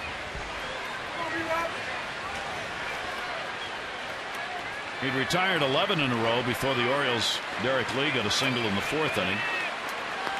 5 in a row retired, and now Andino gets a base hit. And Brian Roberts top of the order. And a chopper towards short. This is Jeter. Cano. One of the quickest pivots in baseball at second base. They get the double play, no runs, 1 hit, no errors, and nobody left on. Just watch how quickly Cano gets rid of this ball.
Geico highlights early and often for the Yankees. They really came out of the gates swinging. Also some pretty good defense along the way. Russell Martin, after a couple of innings without scoring, gets a 3-run homer, and CC Sabathia has been on from the beginning of this.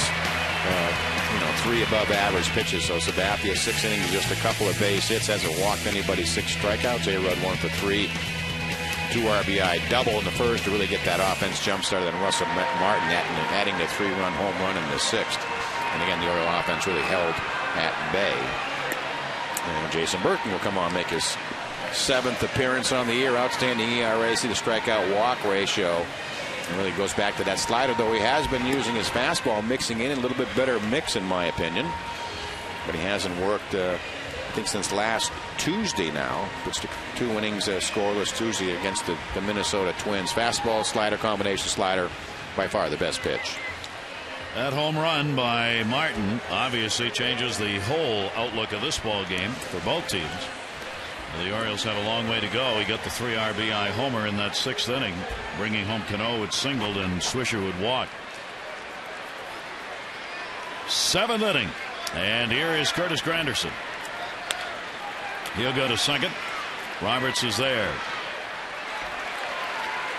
Granderson with an 0 for 4. Baseball fans, Masson has the new show dedicated to you, the Mid-Atlantic Sports Report. It's weeknights, 5:30 to 6:30. News on the O's, Nationals, and all of MLB. Reports from the field, batting practice look-ins. You can join Tom Davis, Phil Wood, Dave Johnson, Mel Antonin. They discuss the hottest topics in sports. That's Monday through Friday, 5:30, right here on Masson. Brad Bergeson out of there, 6 runs, 8 hits over 6. He walked 2 and struck out 4. Yankees trying to pin an 0-3 record on him, both for this year and his number against the Yankees. Teixeira has doubled, single, grounded out. Jason Birkin gets the first strike on him. High and in on that one.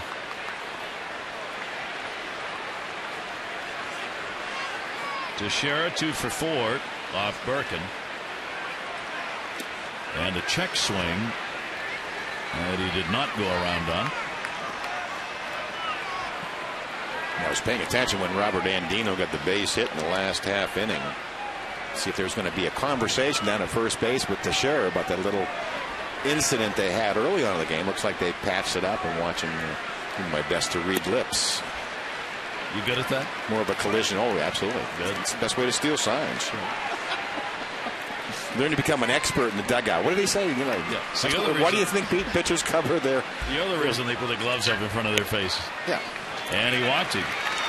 So Birkin surrenders a 1-out walk to Teixeira. 3rd walk the Yankees have picked up. 1 is scored. And Rodriguez, who is 1 for 3 with a 2 RBI double, he has flied out twice. 39,054 the attendance on this Saturday night. 39054.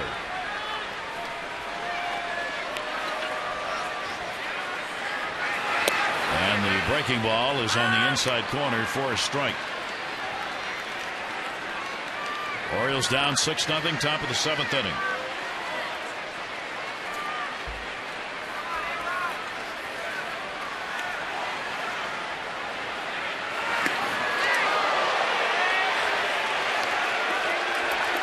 One. 92-mile-an-hour fastball. It's like they've tried to pound A-Rod in at his hands. That late movement. Orioles went 5-13 against the Yankees last year. And Rodriguez will foul that one off. Mike and I were looking before the game. A pretty amazing number that the Orioles have not won. Well, put it this way, the Yankees have won the season series 25 of the last 28 years. And that's a lot of baseball. That's a lot of scars. Wow. Yeah. 1 ball, 2 strike count. Hit hard to short. Andino. 1. Roberts. 2. No runs, no hits, no errors, and nobody left on. 7th inning stretch time at Camden Yards. The Orioles trailing the Yankees 6-0.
Just won $1,000 from the Maryland Lottery Double Play contest. And we talked about how the Yankees can turn the double play. Well, that wasn't a bad turn. Pretty quickly done right there. Robert Andino's putting on a show here with Hardy out. He's playing some outstanding shortstop. He really has been. He showed range. He's made the tough play. And I think the big thing Buck Showalter talked about, he made a lot of errors in AAA last year. He said, cut out the senseless errors, make the average and routine play, and the good plays will come. He's played just outstanding for me. Because one of the questions he's trying to answer that's asked all the time is, can Robert Andino be an everyday shortstop at the major league level? This is about seizing an opportunity. Certainly, with the injury to J.J. Hardy, when he's starting to hit, we know what his tourist can do. As long as he's going to hit, he's going to be in this lineup. And also, if he continues to play outstanding defense, he will be in the lineup if he doesn't hit. And Buck Showalter has got his hat on straight. Andino's hat's now on straight. Some of the showboating's gone. Yeah, Buck will start turning his a little to the side if he keeps playing like this. Exactly. As long as he keeps playing like this, he'll wear that hat any way Buck wants. So the Orioles in the bottom half of the 7th inning try and get things going offensively. There's a big hill to climb right here. There's Andino. Middle of the order, Nick Markakis, and Nick on a check swing. It misses. Nick has gone 0 for 2. He has grounded out twice. The Orioles have 2 singles off Sabathia. Lee had one of them, and Dino the other. But Sabathia has, so far at least, again dominated. And here he is working into the bottom half of the 7th inning. Yeah, bottom half of the 7th, and he's just thrown 50, I think it's 15 or 14 balls. 59 pitches. How's that? And the first 3-0 count he's had in the game. Markakis will take it. It's a fastball that he just put straight down the middle. 3-ball, 1 strikeout. Sabathia trying to get his first win of the year. 21-game winner last year. 3-1 delivery. Markakis the breaking ball. Martin throws the ball down to third.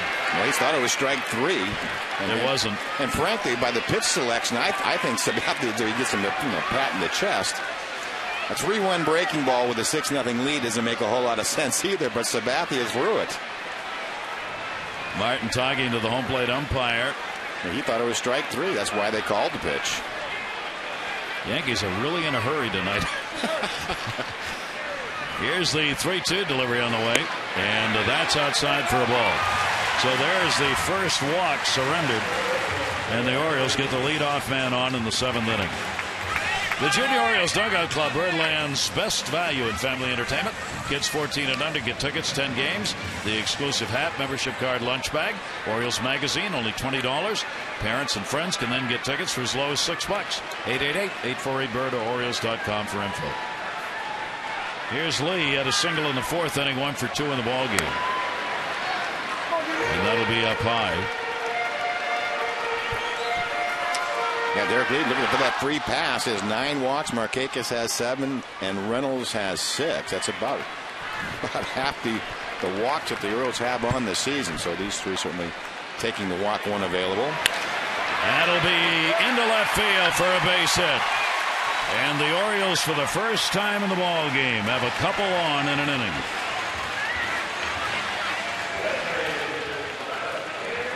Take a look at this swing by Derek Lee. Target's low and away. Ball drifts back to the middle of the plate. And Derek Lee with a couple of base hits tonight. Well, see if they can take advantage of it. Here's Guerrero. Vladimir is heading to a fielder's choice, and he has grounded out. 3-game hit streak coming into this. Now he's 3 for 19 off Sabathia. One of those hits a home run. Could be an interesting encounter. Guerrero not used to having this kind of a start. You look last year, and this is typical of his pre-All-Star break numbers. 319 average, 20 home runs, 75 RBIs. I mean, he had a tremendous start last year. And always has been pretty good early on in the season. This has been an unusual first 3 weeks of the season for him. Here's the 1-0 delivery, and Guerrero really wanted to send that one downtown. He knows the best way to get the Orioles back into it is to connect in one of those high fastballs. Take a look. There's that lean back swing, familiar swing by Guerrero. 5 for 15 off left-handers coming into the ball game. No home runs off a lefty. Here's the 1-1 delivery and the off-speed pitch. Well, when you got somebody swinging that hard, if you can keep them doing it on an off-speed pitch, you got them. Yeah, trying to get him to at least roll over. Makes it, puts it in a good spot away from Guerrero.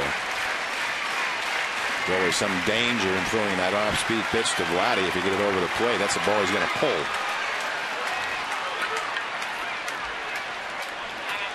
One ball, 2 strike count. Runners off first and second base.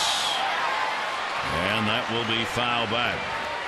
And for the first time in the ball game, not just because of the walk and the single, but the swings, yours looking like they may be able to get something off Sabathia. Yeah, they've applied a little bit of pressure. This thing, when you're just cruising along in that windup with that big lead, very easy to be loosey-goosey. Here's the 1-2 delivery, and Vladdy on a shattered bat sends it into the seats. Not sure how he hit that pitch. He's done a lot of that in his career. Somehow he had a level swing on the ball in the dirt. I don't know how you do that. Watch how low he will get. And there's 3 pieces, 2 pretty good sized pieces, 1 real small one. That's changing a swing in midstream. Wow. Count remains. Ball and 2 strikes. Marquez and Lee out of the base runners in the dirt. Good stop made by Martin. And it's 2-2. For Guerrero, with the runners in scoring position, 313 coming in. One of the better numbers for the Orioles in that department, who have done a pretty good job as a ball club this year, hitting 313 as a team with runners in scoring position. Nobody out. 2-2 delivery, and Vladdy is retired.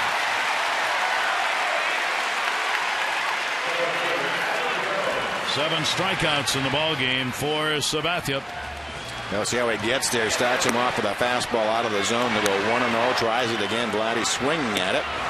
And he starts going to the slider. 1-2 pitch again, trying to get him to stand up or in the dirt. Low and low. And the 2-2 pitch. Finally got one in the dirt, out of his reach. And here's Adam Jones. So Sabathia reaches his season high in strikeouts that he had in Game 1 against Detroit. His career high is 13. Came back against Kansas City in 07.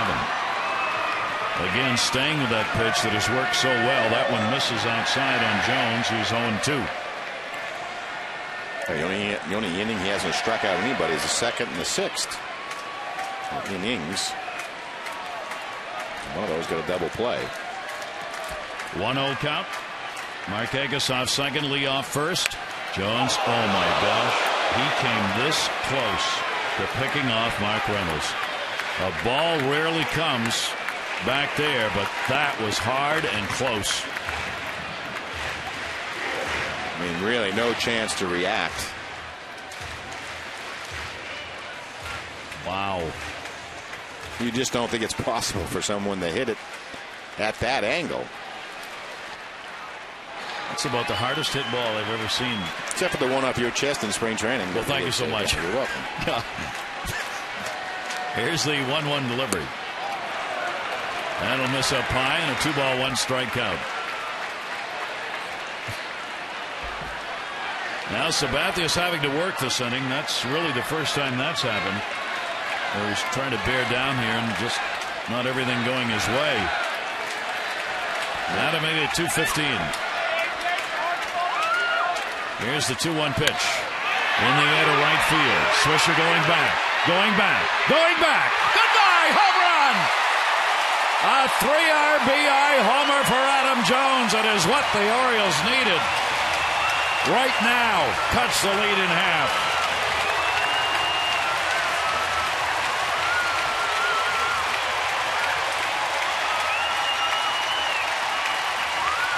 This ball carries extremely well. 2-1 pitch.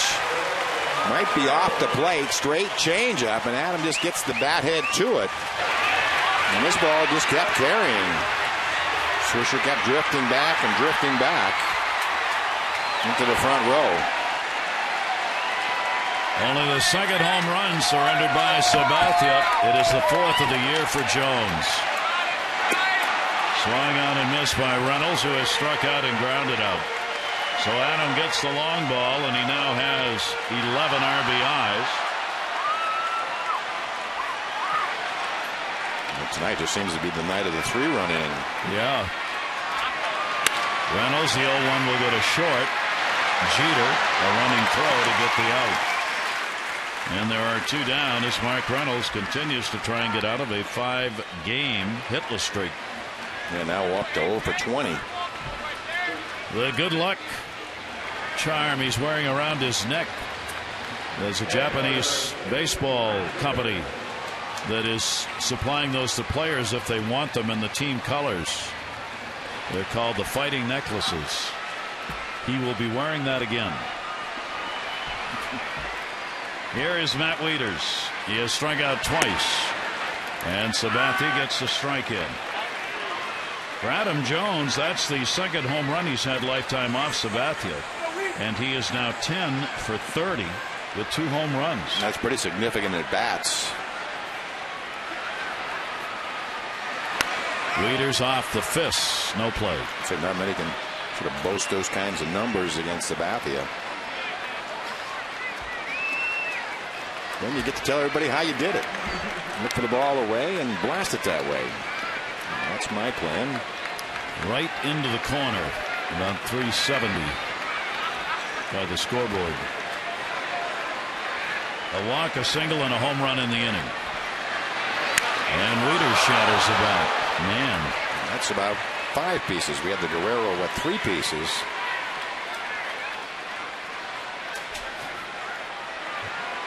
A lot of kindling. Take a look at this. Is what that late breaking slider will do. Just it makes you miss hit. Looks like it was off the end of that cut bat. We will have to add to our Olympic totals for the bat that goes the farthest out of the hitter's hands. Now we've got to have the one that shatters into the most pieces. That'll have to go through the Olympic Committee, however. Here's the 0-2 delivery. Wieters takes it the other way. Swisher coming. He'll get it. Orioles in the 7th inning, though, are going to get 3 as Jones delivers his 4th home run of the year, accounting for the Orioles' 3 runs, making it a 6-3 ball game.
the series finale, only 2 games in it. Jake Arrieta will be on the mound against Freddie Garcia. That's been the announcement by the Yankees. Our coverage on MASN HD begins at 1. O's Extra, presented by Verizon 4G LTE, followed by game coverage at 1:30 on MASN HD and WJZ. All the access you need right here on MASN. The Orioles are within striking distance. This ball game's not yet been decided, despite how much the Yankees have dominated it. With CC Sabathia on the mound, that home run by Jones turns it around, and looks like Sabathia's gone. I don't know. We'll see. Birkin's on the mound. Came on and faced only 3 in the 7th inning. Here's Cano to second base. Roberts right at his side. Could not keep it in front of him. That'll be a base hit for Cano, his 3rd of the ball game. Time to text in your vote for the AT&T Player of the Game. Here are the candidates tonight. Jones with that big 3 RBI homer. Russell Martin, who's got a 3 RBI homer of his own. And CC Sabathia, who's pitched magnificently tonight. Text in your vote, A, B, or C, to 51862. Player Rapata in the bullpen. Swisher. He has walked, scored, and flied to center twice. And he'll foul that one back off Birkin. It just seems like there hasn't been that many pitches that have been around the plate that have not been hacked at tonight. Go after it. That has been the word in this ball game for both teams, but especially the Yankees. Swisher 2 for 6 off Birkin. To center field, Jones. Mrs. Jones' Sons makes the catch, and there's one away in the 8th inning. This has turned into be a good ball game. Dominated after the 3 runs in the 1st inning, and then the home run in the 6th by Martin to make it 6-0. Then Jones gets that 3-run homer in the 7th, and all of a sudden it brings the Orioles within striking distance. Well, here you just have 1 man left on base and 4 base hits, but you're in the game. Here's Jorge Posada, the DH. Couple of strikeouts, and he has flied out 2 for his last 20. Cano's on at first base.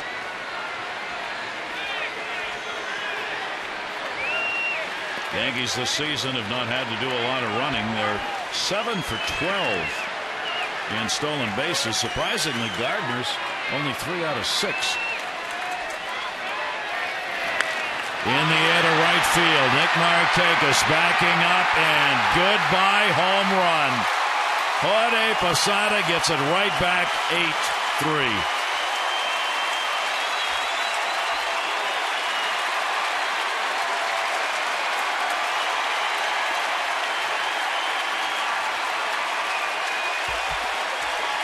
Well, we said coming in tonight, the Yankees leading the league in home runs with 30 coming in, and accounting for 60% of their offense. And now tonight, 5 of the 8 runs coming via the home run. So just like that, a couple more on the board.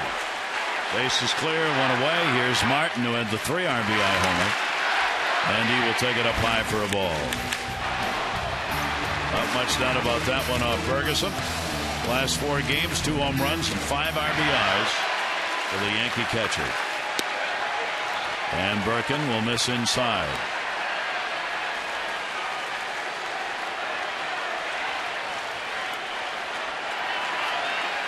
They just make it happen so quickly. That one in the air to left field, and this Bronx Bomber team keeps bombing. Goodbye home run again. Martin back-to-back homers with Posada.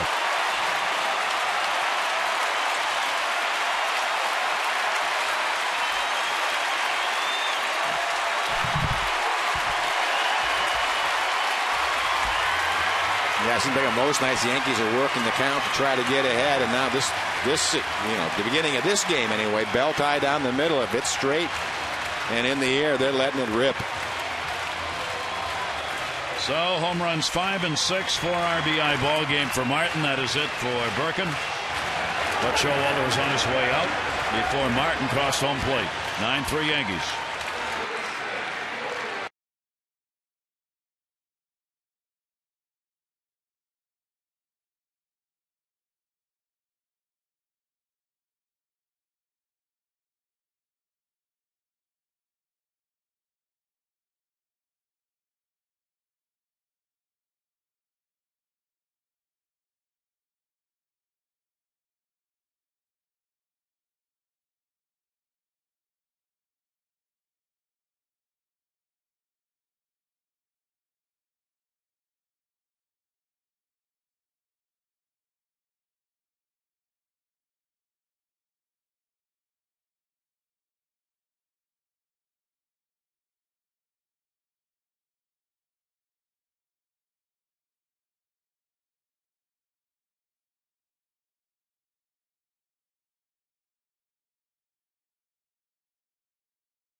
reproduced or retransmitted in any form, and the accounts and descriptions of this game may not be disseminated without the express written consent of the Orioles. Clay Rapata out of the bullpen, Burke into the bench. Yeah, tough night for Jason Burke, and a couple of pitches seemed to get away. Clay Rapata will come on, winning in a third work on the year. Pretty impressive numbers in a short sample. No walks, 3 strikeouts. And we'll start him out with a breaking ball in the inside corner. Gardner's doubled. He is 1 for 3.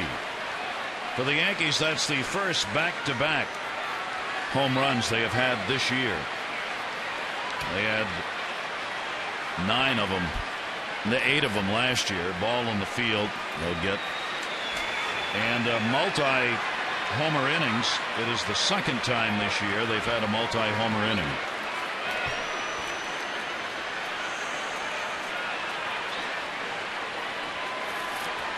And the 3 home runs allowed tonight, tying a season high. 2 of them off Birkin and 1 off Bergeson. Rapata pitched against the Twins in his debut. Pitched an inning in the third. Birkin just looks like he had a couple of pitches up tonight that really hurt. And then facing a lot of switch hitters in that Yankee lineup. Little grounder, very fast runner. Burke. Oh! Right into the glove of Lee, and he got him. First base umpire thought that may have gone along with the runner. The ball, it didn't. He has a lot going on this play. Quick wristy throw. I'm sure that was a difficult ball to see. Never mind catch by Derek Lee. Tough play for a left-hander because he has to do really a 360 spin and throw as that runner's bearing down on top of you. Nice play of Rapata and Lee. Wow. Quick work at first base. Angel Campos, the umpire, and Lee getting it. 2 down. Here's Jeter. Jeter a 1 for 4, but he's had 2 good defensive plays made against him. 1 by Andino and 1 by Bergeson. He'll take the pitch inside. 9 runs on 11 hits for the Yankees. 3-4-0 for the Orioles. Josh Roop in the bullpen. And that theme of 3-run innings tonight. Yankees got 3 in the first, 3 in the 6th, 3 in the 8th so far. The Orioles 3 in the 7th. Girardi's ball club continues to just power him out of the yard, leading the majors in home runs with 33. Here's the 2-0 delivery, sidearm Jeter. He goes down the line. That could be a problem. It's foul.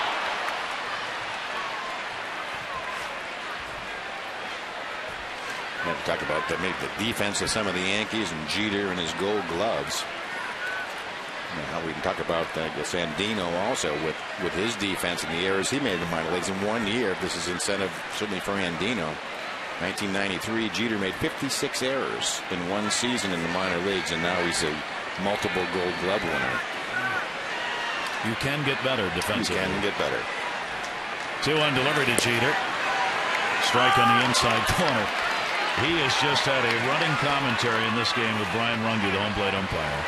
Yeah, he just doesn't believe that down and in pitch is the strike, and that's the one that's hard for him to defend. So everything else he can handle and has handled in his career brilliantly.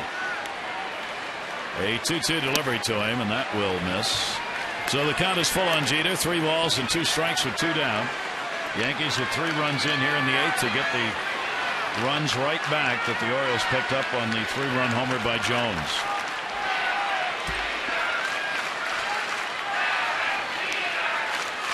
Rapata with a 3-2. And he walked it.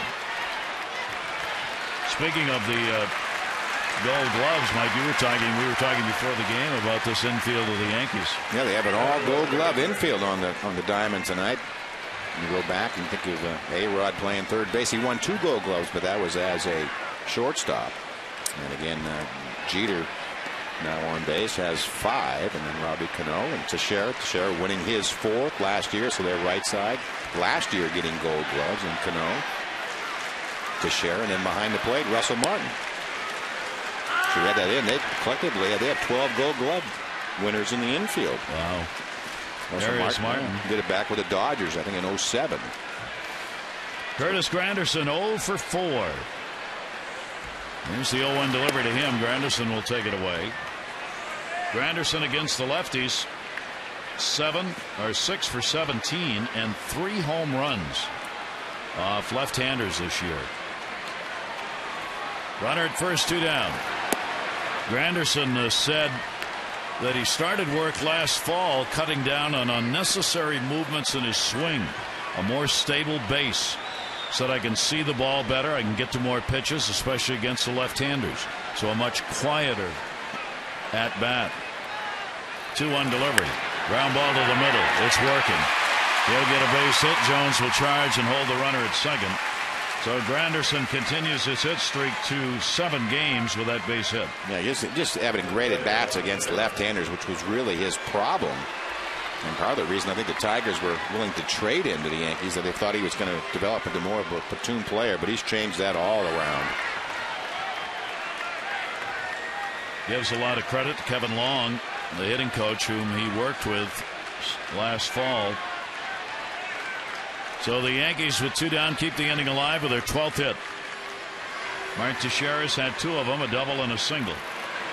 He's 2 for 3, a walk, and he has scored a run. He's had 5 hits and 10 at bats now in the 3 games these teams have played this year. Rapata looking for the final out against the 8th Yankee to hit in the inning. And the pitch will miss down low, and it goes to 2-0 on Teixeira.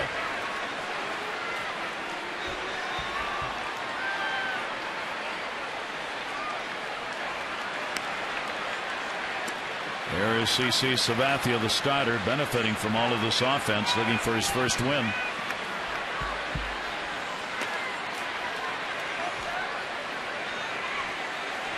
Yankees bullpen is now quiet.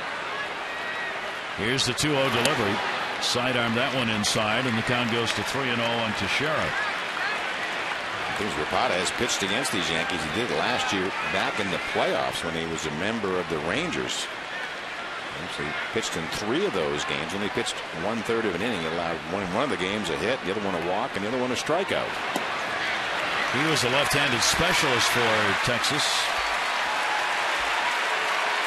And the inning goes on. And that's going to be it for Rapata, with Rodriguez coming up. He'll be the 9th Yankee to hit in the 8th inning. 3 runs are in. And the Yankees threatening with the bases loaded and 2 down.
On the year, very lofty ERA. He will come out of the Oriole bullpen he last worked on Tuesday. He pitched the scoreless 9th against the Minnesota Twins. He was a non-roster invitee in the camp.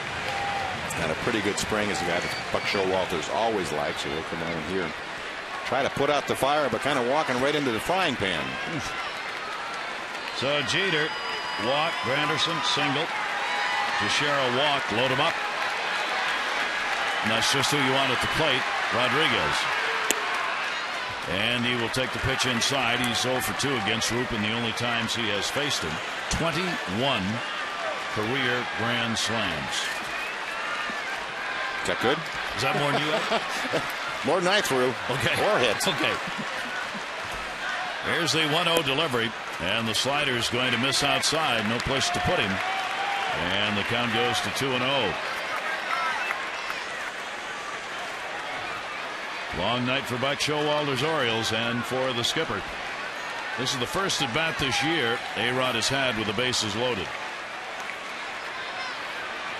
Here's the 2-0 pitch. Goodbye, home run, grand slam, Rodriguez.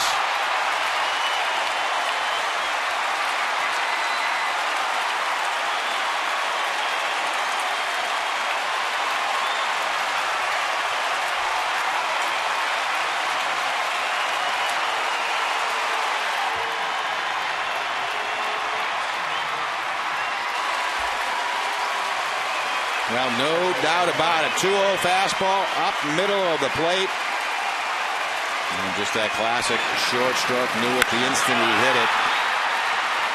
Well up into the left field stands. You have to recalculate that number of runs scored by this offense via the home run.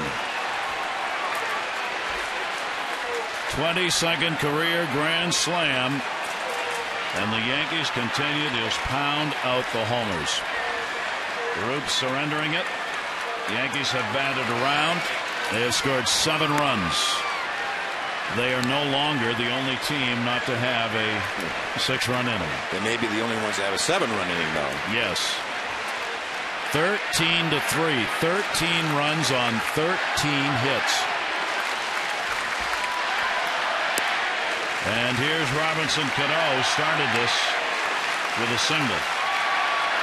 Rodriguez now has 5 home runs on the year. And he has a 6 RBI ball game. Wow. He has had as many as 10 RBIs in a single game. So Rodriguez is not close to his own RBI mark, but you know something? He'll take a 6 RBI game. Well, they really got him on the board early. A couple of RBIs in the first. And you can just hear the buzz in the crowd. 34 home runs on the season now, 4 in this ball game.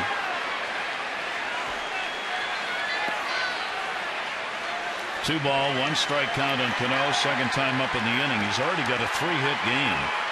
3 singles, an RBI, 2 runs scored, a 12-game hit streak. And what is that? 10 out of 13 runs tonight coming on the home run. 10 out of 13 off homers.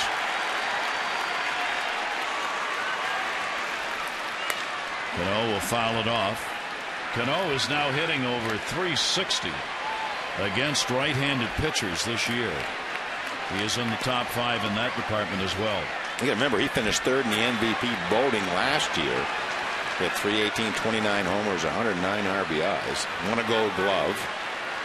And he came in tonight in his last 13 games here at Camden Yards hitting .556, and that number has had to go up. A 2-ball, 2-strike count.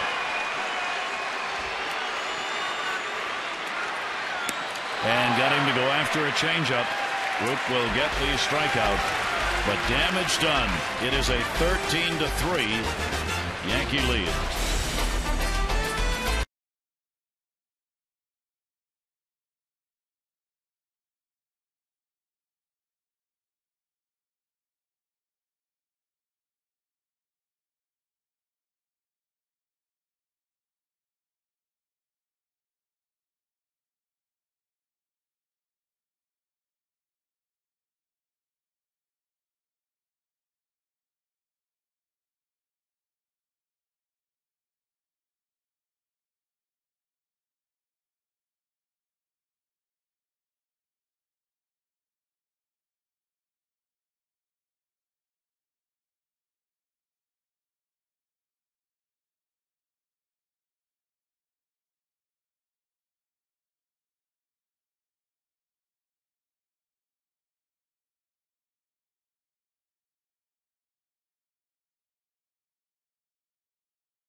this one, and why not?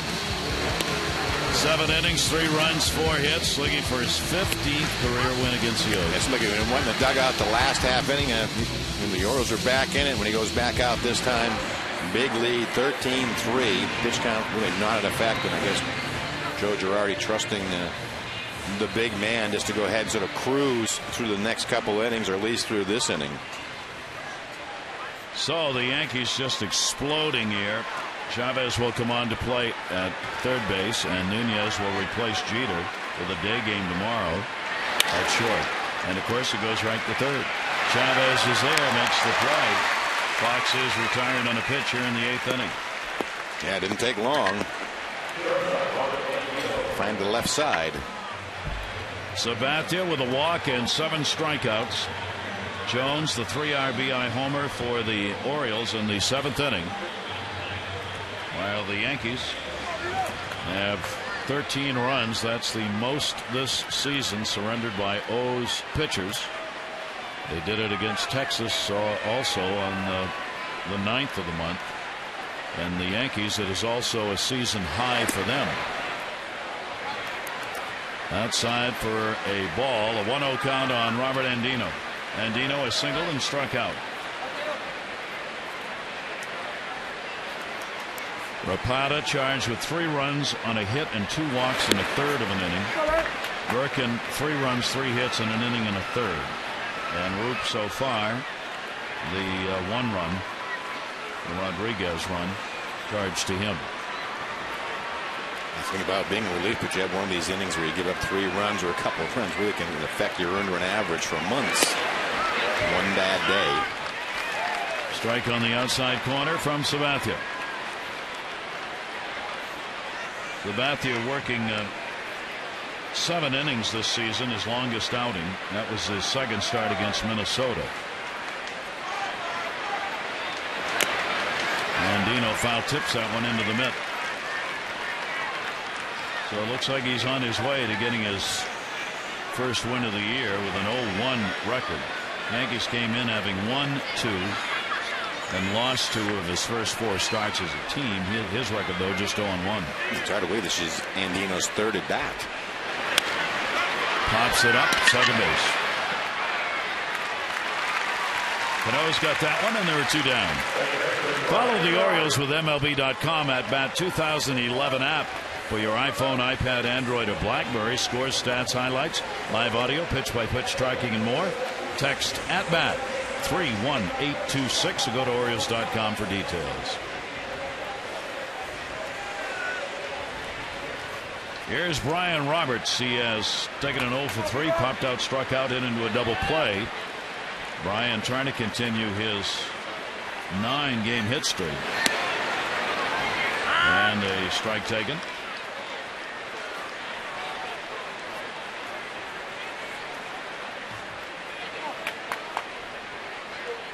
On the count. And the pitch will be taken up high. As we had mentioned before, A-Rod was on the verge of passing Carl Yastrzemski and moving into the top 10 all-time in RBIs. He's done that. With the RBI performance in this game, 6 batted in the ball game for A-Rod. Here's the 1-1 delivery, and Roberts will foul that one back into the screen. Rodriguez now has 1,847 RBIs, which is 3 more than Carl Yastrzemski for 10th place. On 1 swing. Mel Ott is next on the list. 1 ball, 2 strike count. And Sabathia misses inside. Roberts a .231 lifetime average off Sabathia.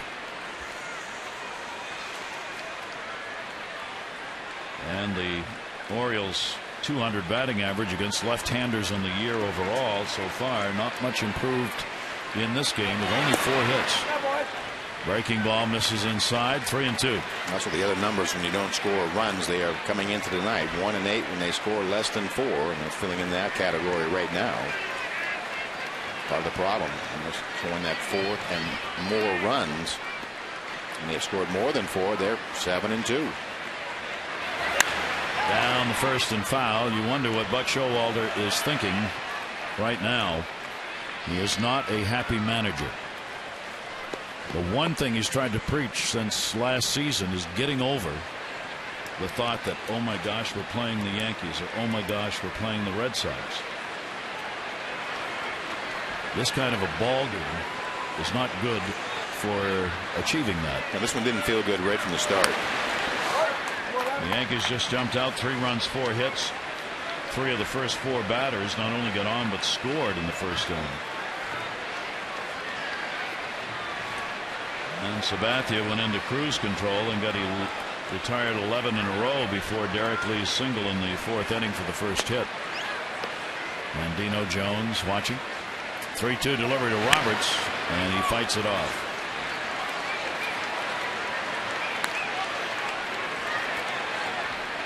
Just a 95th pitch in the evening from Sabathia. Just 26 balls out of the 95. He was kind of at the, 14 or 15 balls in the 7th. He had a little blip on the radar when he gave up the 3.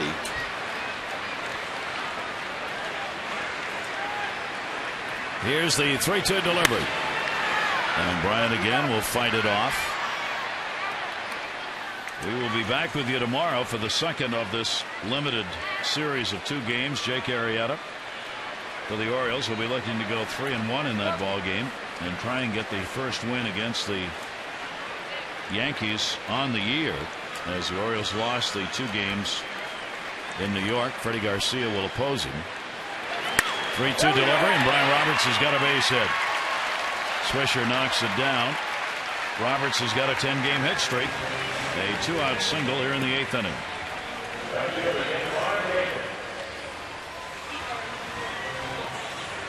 And this Torres will come on to run for Bryan.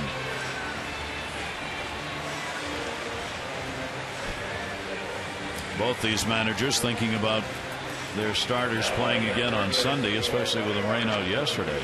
Day game after night game, so late in this one, a lot of substituting going on. Larry Rothschild, pitching coach, on the Yankee phone. Markakis 0 for 2 and a walk and a run scored. Orioles now with 5 hits. The extra base hit, the home run by Adam Jones, his 4th of the year.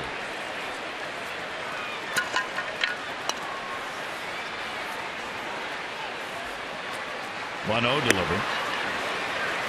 Oriole bullpen now adding this game in. They have surrendered runs in 15 of 19 games that the Orioles have played this year.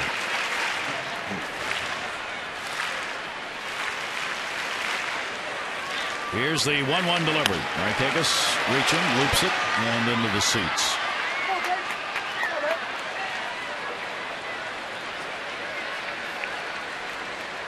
You have any Easter eggs to hide?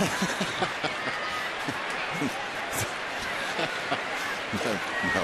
Oh. Why did that come up at this moment in time? I don't know. It's Buddy Carlisle. See the goose eggs up on the board or something? I don't know. I don't know what that was. I was just thinking the basket's done, but I got to hide a couple of eggs. Ground ball. That's going to go to first base. Teixeira's got it. Nobody covers.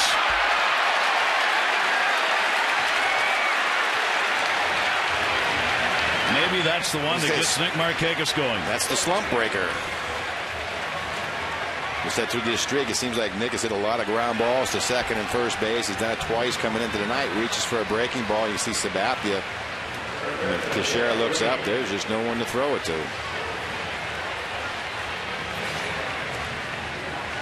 That is a base hit. So the Orioles get a couple on here with 2 down, 2 singles. The most unusual one for Markakis. Here's Lee.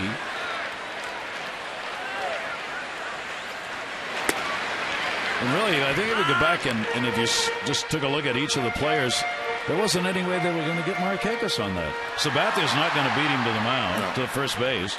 Cano was playing over to second base. He was way over, and so was Teixeira. Yeah, as soon as Sabathia fell off towards third base, it was over. It was over. Towering fly ball center field. Granderson. And Lee is retired. No runs, 2 hits, no errors, and 2 left on base. 8 complete, 13-3 Yankees.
By Southwest Airlines. Find our fares online only at southwest.com. With Mike Flanagan, I'm Gary Thorne. Felix Pies come on to play in left field. As Turris pinch ran, he will stay at short. And Andino, who had been at short, goes to second. Fox, who had been in left field, moves behind the plate. Oriole changes. And now an argument going on here with the home plate umpire, Brian Runge, in the Oriole dugout. I don't know what that was about. Not so sure who the combatants were.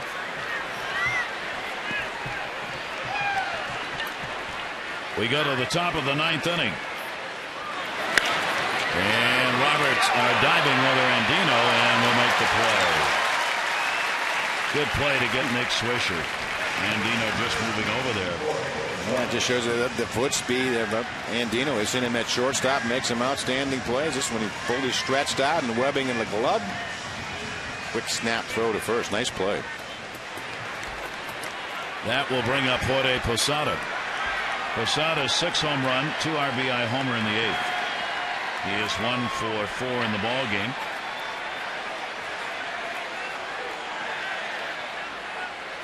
Everybody in the Yankees lineup has contributed in one way or another, either by getting on and scoring or knocking in a run. And/or hitting him over the fence. Yep, Gardner's the only one on that 9 spot to have done neither tonight. 1 ball, 1 strike count. Posada. 8th inning. Posada got the 2 RBI homer, followed by Martin's solo home run, the first back-to-back. And then later in the inning, the grand slam by Rodriguez, a 3 home run inning. And the other one was hit by Martin in the 6th inning. He's had a 2-homer night.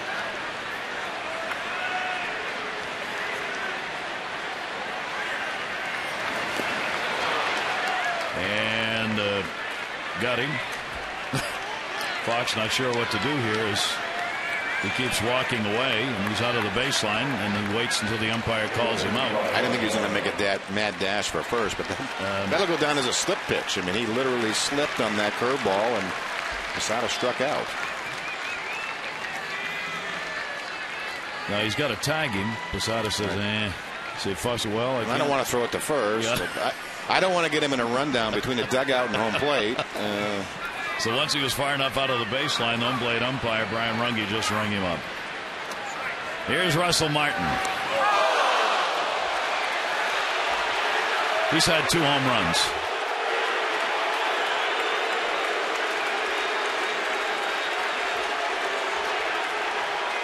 Josh Roop hitting him in the back. I'm just not sure if it's poor control. Russell Martin, as I said, who hasn't had a good offensive night, right between the 5 and the 5.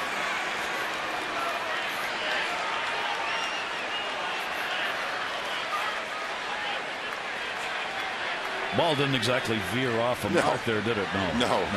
Kind of kept right going where it was originally headed. And the strike taken by Gardner. Gardner is doubled, 1 for 4 in the ball game to get out of an 0 for 16 when he got the double in the second inning. Sentz has struck out, flied out, and grounded out. Here's the 0-1 delivery. That'll be inside and low. 1 ball, 1 strike.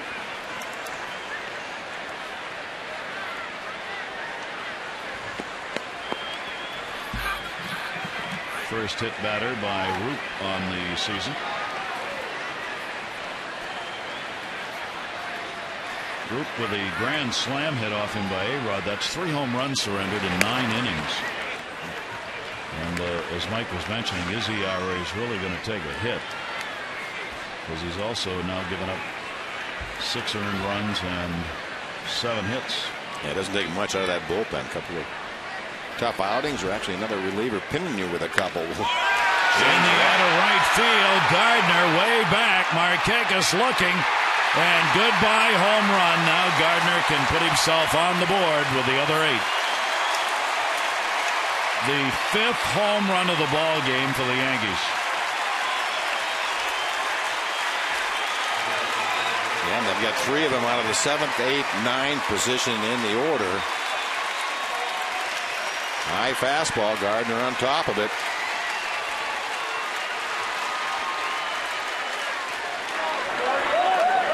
It's his first home run of the year.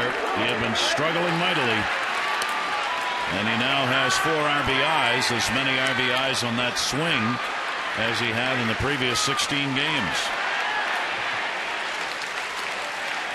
I think in the bunch, only the 1 solo homer, because it was back-to-back, right? Posada and Martin.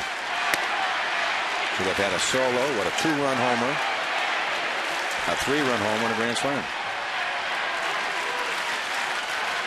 A 1 ball, 1 strike count on Nunez, getting his first at bat in the leadoff spot for Jeter. Jeter ended up with a 1 for 4 and a walk, 2 runs scored.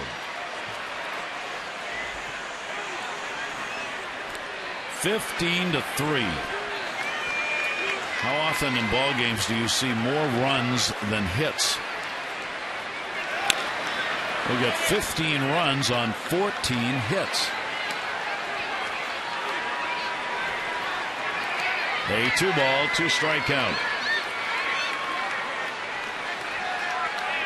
That's kind of an amazing thing. They've only left 4 men on base. They got 15 runs, they have 4 on base. The Orioles have 3 runs, and they've left 3 on base. That'll go to short. Is Turris. Gets it over in time to get the out, but more damage done. 2 more in on the Gardner home run. It is 15-3.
15-2 right now, unless the Orioles can come up with a miracle. So we're coming back to talk it over right now, though. Let's head back to the booth, rejoin Gary and Mike. All right, Jim, Rick, thanks very much. And indeed, it has been a very long night for the Orioles. And here is Buddy Carlisle coming on to pitch. It's his 105th game of his career, 11-11 lifetime in this 6th Major League season. He signed a Major League contract and selected by the Yankees to the 25-man roster on Friday from AAA's Scranton Wilkes-Barre. Made 5 relief appearances in Scranton. Did pretty well. All 3 runs were surrendered in a loss on a 3-run homer. So he's done okay. The Yankees needed an arm, and this is certainly, they swapped out one and brought up another. So Carlisle will come on to work for the first time as the Yankees juggle the bullpen a bit and their starting rotation. Hughes, of course, is in working through rehab right now, pitching. They wait to get the starter back, who had really struggled early on in the 0-1 record in 3 games of almost a 14 ERA for Hughes. Here's Vladimir Guerrero against Carlisle, and the pitch is a strike. Bottom of the 9th inning, as the Orioles have seen the Yankees do more of what they've been doing all 3 weeks of this season. And a strike taken. 0-2. Guerrero 0 for 3 in the ball game. Fielder's choice, struck out, grounded out. It's the most runs given up by the Orioles since August of 2009, when they gave up 17 to the Angels. A 1-ball, 2-strike count on Guerrero. Jones and Reynolds due up.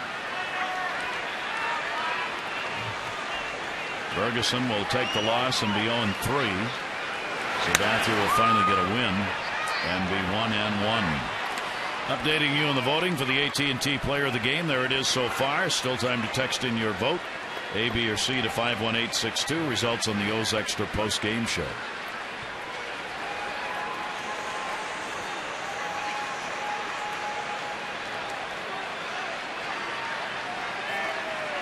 Here's the 1-2 delivery by Carlisle, and that's outside. 2-2. Well, Carlisle, the veteran, he has spent all of last year in Japan. Didn't have a whole lot of success pitching in Japan's Pacific. They go 0-3 with about a 5 ERA. So he has been around. He first signed back in '96. And no play.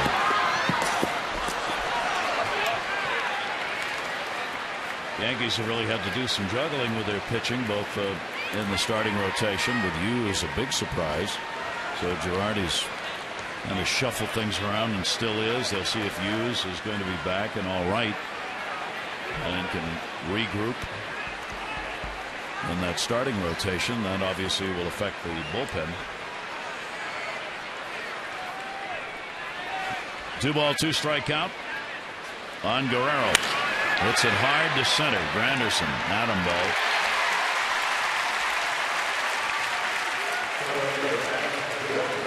Offense tonight for the Orioles has come from the bat of Adam Jones.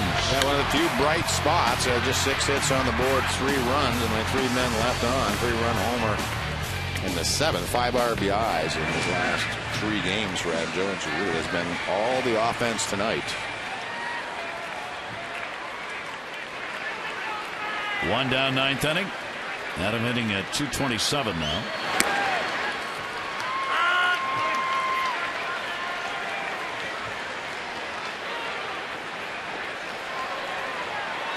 One strike count. And we'll foul that one back into the seats. Rodriguez, a 6 RBI game. Cano's had an RBI. Jorge Posada, 2 RBIs. Russell Martins had 4 RBIs. Gardner's had 2 RBIs in the ball game. Posada with the 6th home run of the year and the back-to-back with Martin. By the way, that's this ball game, 2 home runs for Martin. It's the 2nd time he's had a multi-homer game already. Grounded to short. Nunez. Jones retired. 2 down, 9th inning.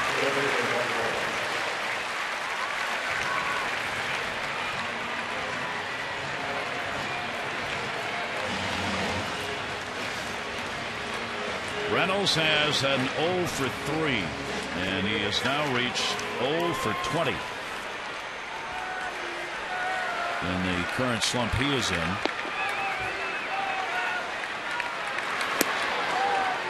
And Mark will take the pitch away for a ball. 1:30 for the ball game tomorrow. 1 o'clock for O's Extra.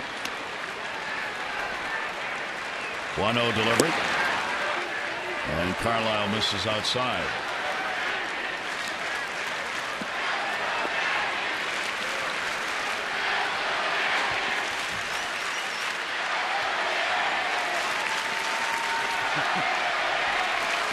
The chant is still ongoing.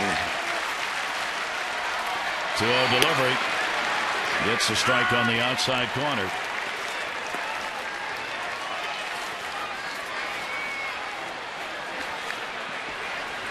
It'll be a short time to regroup for the Orioles, and maybe that's good.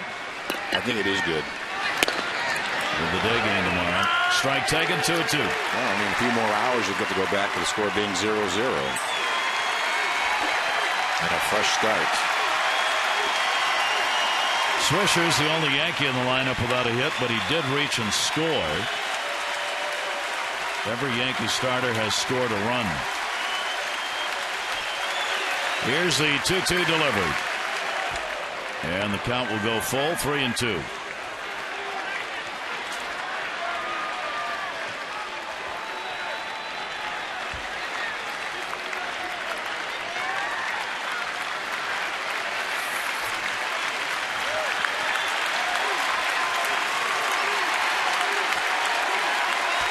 Delivery. Keeps it alive on the foul ball.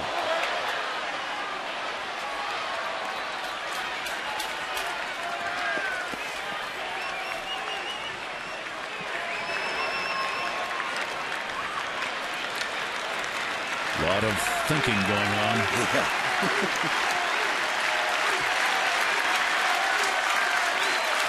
3-2 delivery again, and Watson. So Reynolds is on. Only the second walk the Orioles have received tonight. Sabathia walked only 1, giving up 3 runs on 6 hits over 8 with a walk and 7 strikeouts. Here's PA. He'll get his first at bat.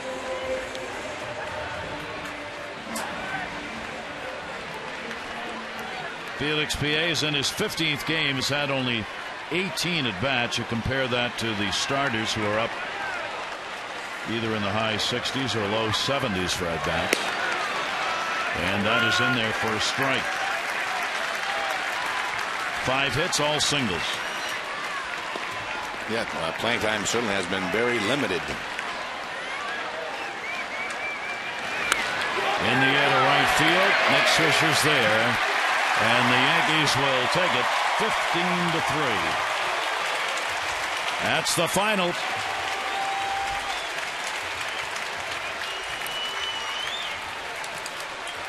So the short series, 2 games, will conclude tomorrow. Jake Arrieta on the mound against Freddie Garcia. Coverage will begin at 1 on Mass and HD with O's Extra, presented by Verizon 4G LTE. Game coverage 1:30 on Mass and HD and WJZ. For Mike Flanagan and all of our crew, I'm Gary Thorne. Thanks, everybody. This has been a Masson presentation. Jim and Rick coming up next. Yankees 15, O's 3. Adieu.